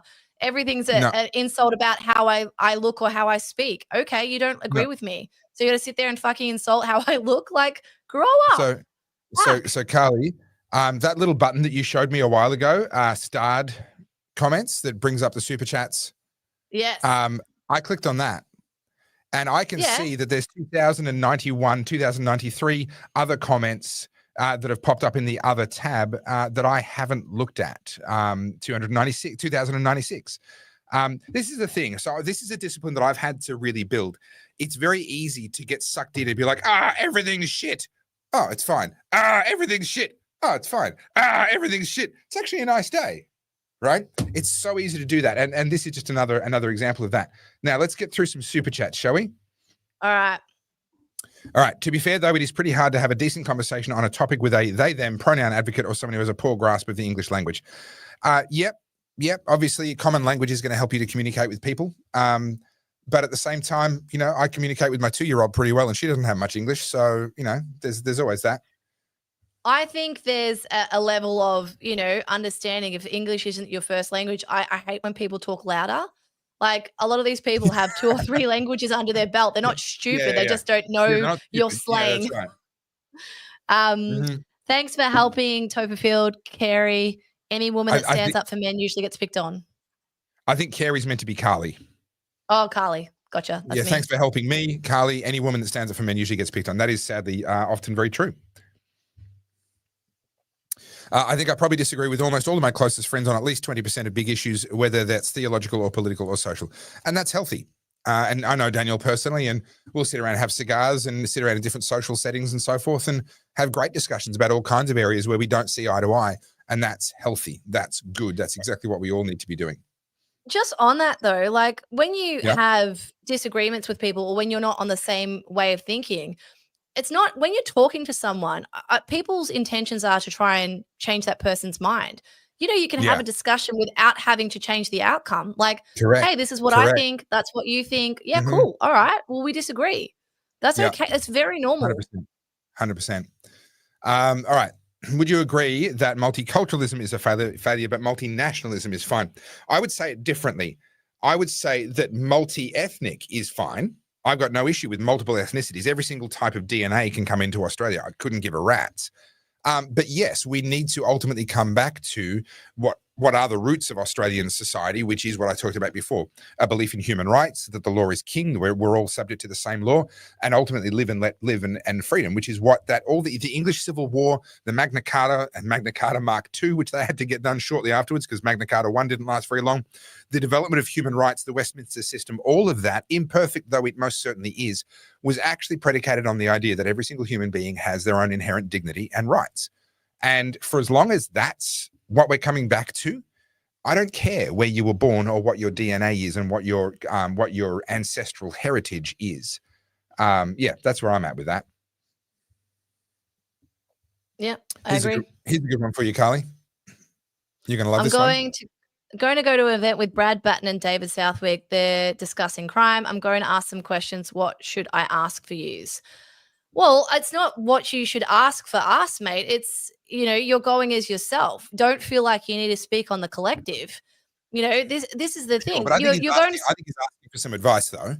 No, I get that. But like, well, what do you feel like you need to know? That's what I'm trying to encourage here, like autonomy. Like, what do you feel like you need to know? I can tell you what I think you should ask, but have you yourself been a victim of crime? Do you know someone that's been impacted by a home invasion?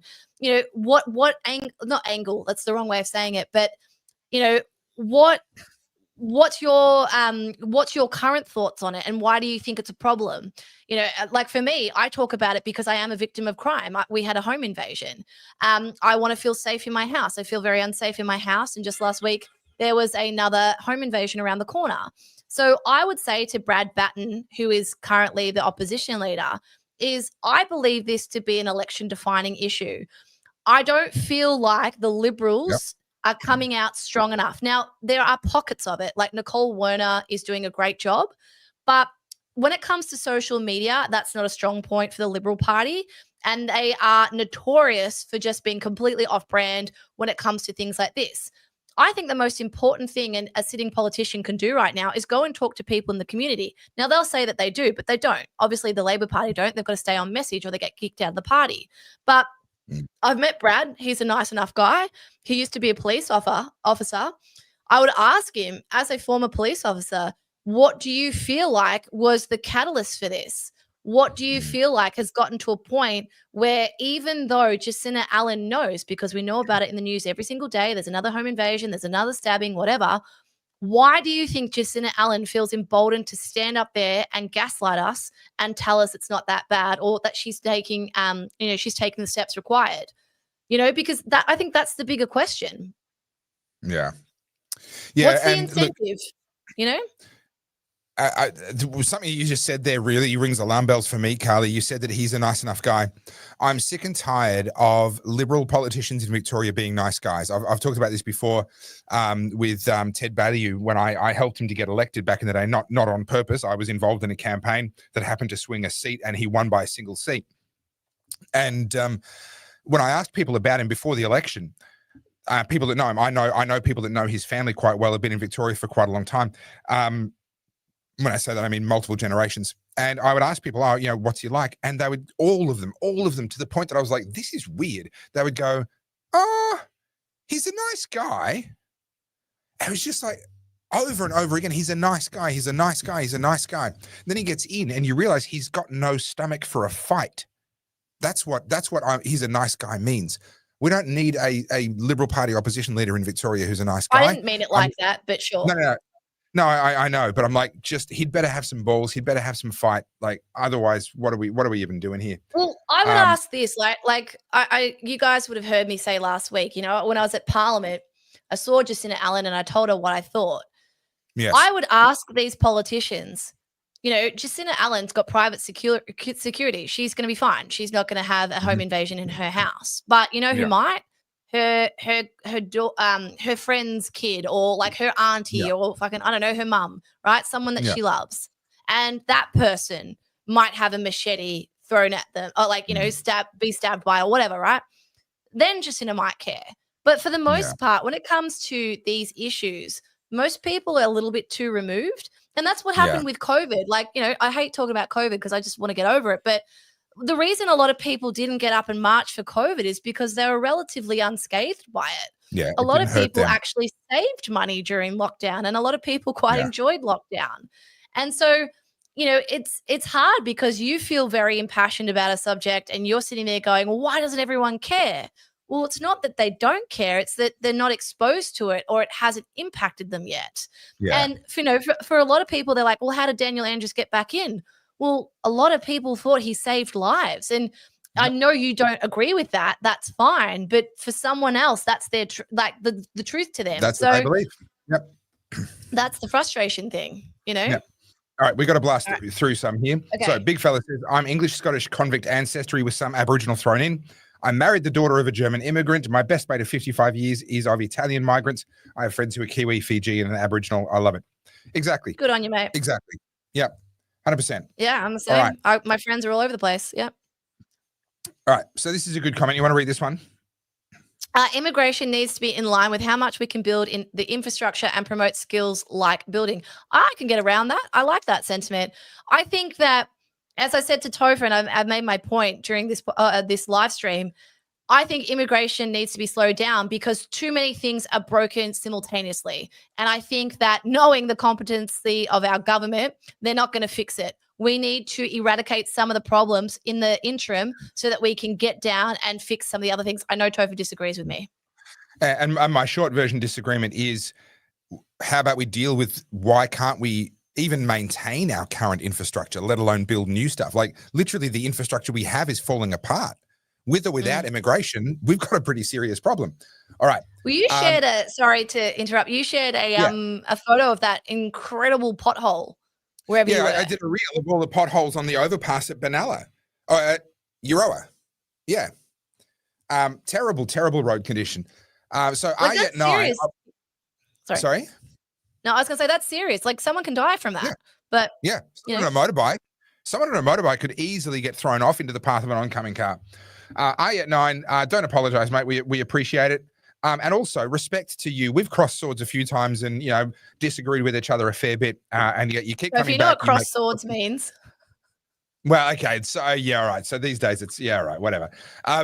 But you keep coming back. You keep watching. You keep being constructive in the comments. And we appreciate the super chat as well. All right. Abby, so you're going to like this one. Carly, do you want to read this one?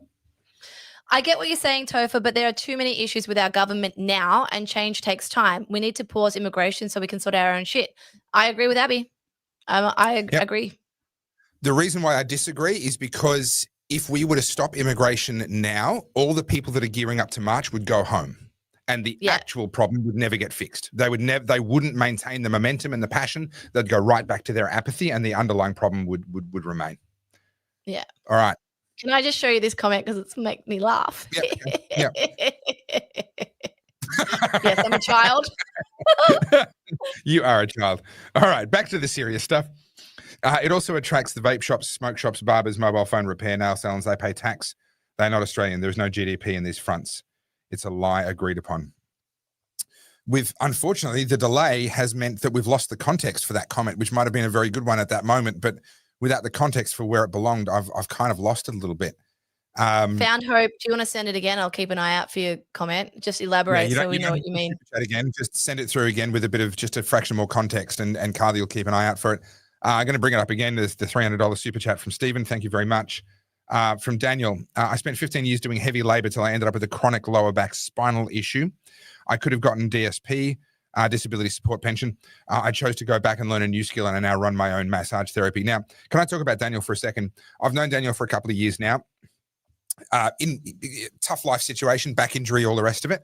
And what I've seen him do over the years is never give up and keep on looking at doing jobs and pivoting when he's hit roadblocks. So there was a point in time there where the massage, so he's trained as a massage therapist. He's really good. He works on me when I get sore. But when that's slow, I saw him go and get a job as a delivery driver, moving sheet plasterboard, and working through his back injury and with the pain just to pay bills and to make it work and to find a way to provide for his family. Now, thankfully, that was short-lived, and he's doing the massage therapy, and that's on and off. Some weeks are better than others, but he's really good. And more importantly, from my point of view, he's one of those people that just says, "This is on me. I'm going to find a way to make this work." And I respect that. I think that's exactly that's the Aussie spirit to me. I'm going to go and make this happen and make this work and provide for the people that I'm responsible for. And I dare say, Daniel, I could be wrong. I don't want to put words in your mouth, but you were inspired to go into massage therapy because you benefited off this in a way and you realized that you could help people. There's usually an incentive for that career change. So good on you. Actually, you know what? That's a great question that I will ask him next time I catch up with him is what was the catalyst? I might be making assumptions. Well, I know that he's friends with another very well-established long-time massage therapist in the area. And maybe that friendship came about because he needed treatment. I actually don't know the origin of that. Primal is a social media app like Facebook, but you can control your data and what you see. No company algorithms or ads, just real posts you choose to follow. Cool. Okay. Well, thank you, That must be a new one. Yeah, you didn't have to give us another super chat to explain, but we do appreciate it. And thank you for giving us the context there for that earlier comment that we couldn't quite make sense of. Okay, would you interview Paul Motter about his documentary series, The Wasp Files, about the Port Arthur massacre? There are serious human rights violations in question about Martin Bryant's guilty plea. There is certainly some serious issues there. Would I? I've been asked this before, and I am happy to go into hot button issues, but not until after I've done my research and I feel like I've got the lie of the land. And this one has sat there just outside of the, an issue kind of ends up sort of piercing this bubble that I've got around me. And then ultimately, once it's inside there, sooner or later, it'll bubble to the top and I'll do a video on it. But it's a pretty messy maelstrom of stuff at any given moment in time. There's a lot happening, a lot changing. And this one is one of those ones that's kind of bumped off that bubble a few times where I've just looked at it and gone, the time investment that I would have to make for me to be willing to wade into this. I'm not saying anything about whether Paul is right or wrong. Let me be really clear. I'm not being skeptical of him, but my audience put a lot of faith in me and I respect that and I honor that and I'd never ever want to betray that faith. So that's a big time investment before I'm then going to be willing to do that. So I'll be honest, at the moment, I'm really interested, actually. I'm interested in the work. Part of me building the team that I've got now in the Philippines is that hopefully by the end of the year, I will no longer be working the crazy hours that I'm working at the moment. And then I'll actually be able to make more time to pursue things that interest me, but require a bit more of a time investment. Whereas right now, I just like, I would need to obviously, sorry, you go. I was going to say, I've looked at it and I've talked to people who know about it, but like I've only heard sort of surface level stuff. And the one thing I will say is it's really hard to be over everything to the minute detail to understand it. And I appreciate that you guys want us to touch every topic. It's not that we're avoiding topic. It's like we only have so much bandwidth. Like Topher's got 3 kids. I'm studying a postgraduate degree and running a business and doing this podcast. Like, I need to sleep. And the other thing is too, and like I've learned this through research, and I don't know, Topher, if you do approach this the same. Like academic research requires you to do extensive research and across broad spectrums, right? Like, go to people you disagree with, go over here, go over there. It's so time consuming. I'm currently studying one subject and I've been doing it for 18 months.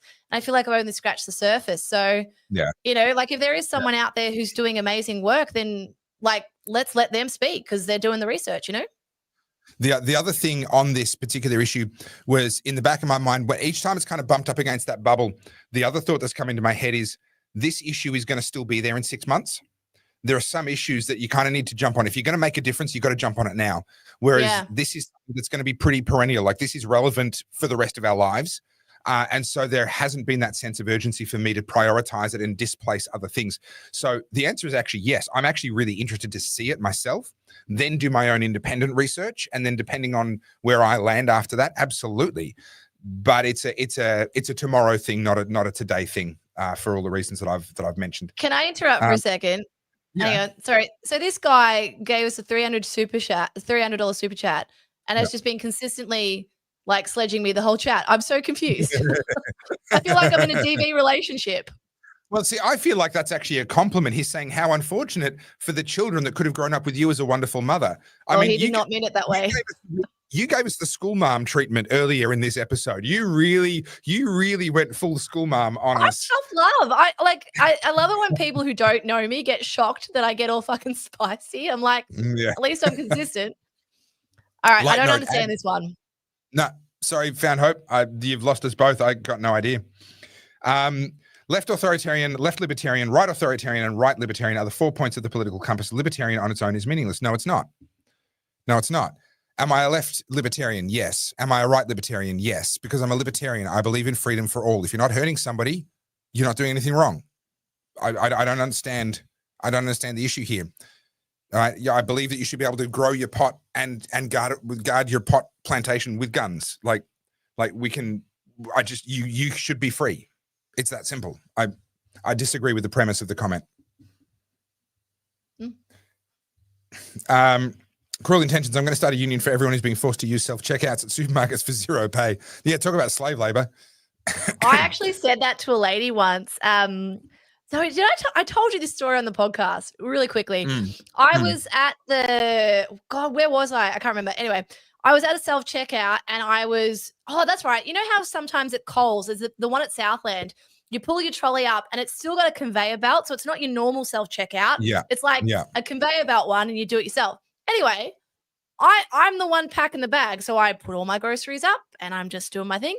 And then the Coles lady comes over. She goes, no, scan that one first and then put that there. And then you do those ones. And I was like, you can do it for me. I don't want to do this anyway. And she's like telling me how to pack my bag. I'm like, do you want to do it? It's so funny. Yes. Yes, it is. That is a fast track to liver poisoning. I actually, you know, we've been pretty good. We've been pretty good today. I've only mentioned Venezuela once or twice. The word, not once. You haven't, but you have mentioned it. You have. You're using code words. You're just substituting words. That's cheating. Did I mention my actual thing, or did I say that I am studying? You said that you're studying postgraduate. I don't know. I mean, look, I don't know. Depending on my mood, I might. Who's making the rules? Anyway, yeah. All right. This is the last super chat, and then we're going to wind up. It's crazy to think that Aussies were one time sought after in the UK for their work ethic. Yeah, 100%. Yeah. And we are not those people anymore.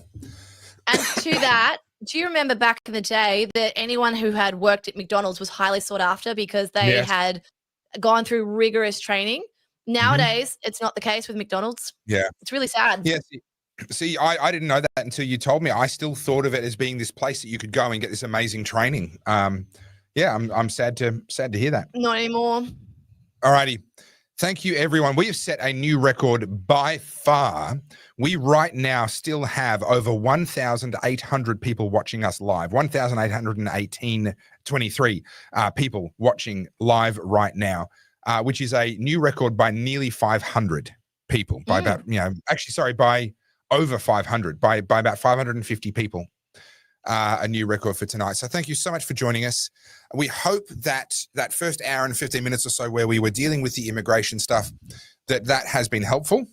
I don't care whether you agree with me, whether you agree with Carly, whether you have other ideas entirely that don't really align with either of us. That's not the point. Hopefully what you've seen is a constructive conversation where people are able to put their perspectives and their points of view in a way that actually builds friendships rather than destroying them. Carly, any thoughts?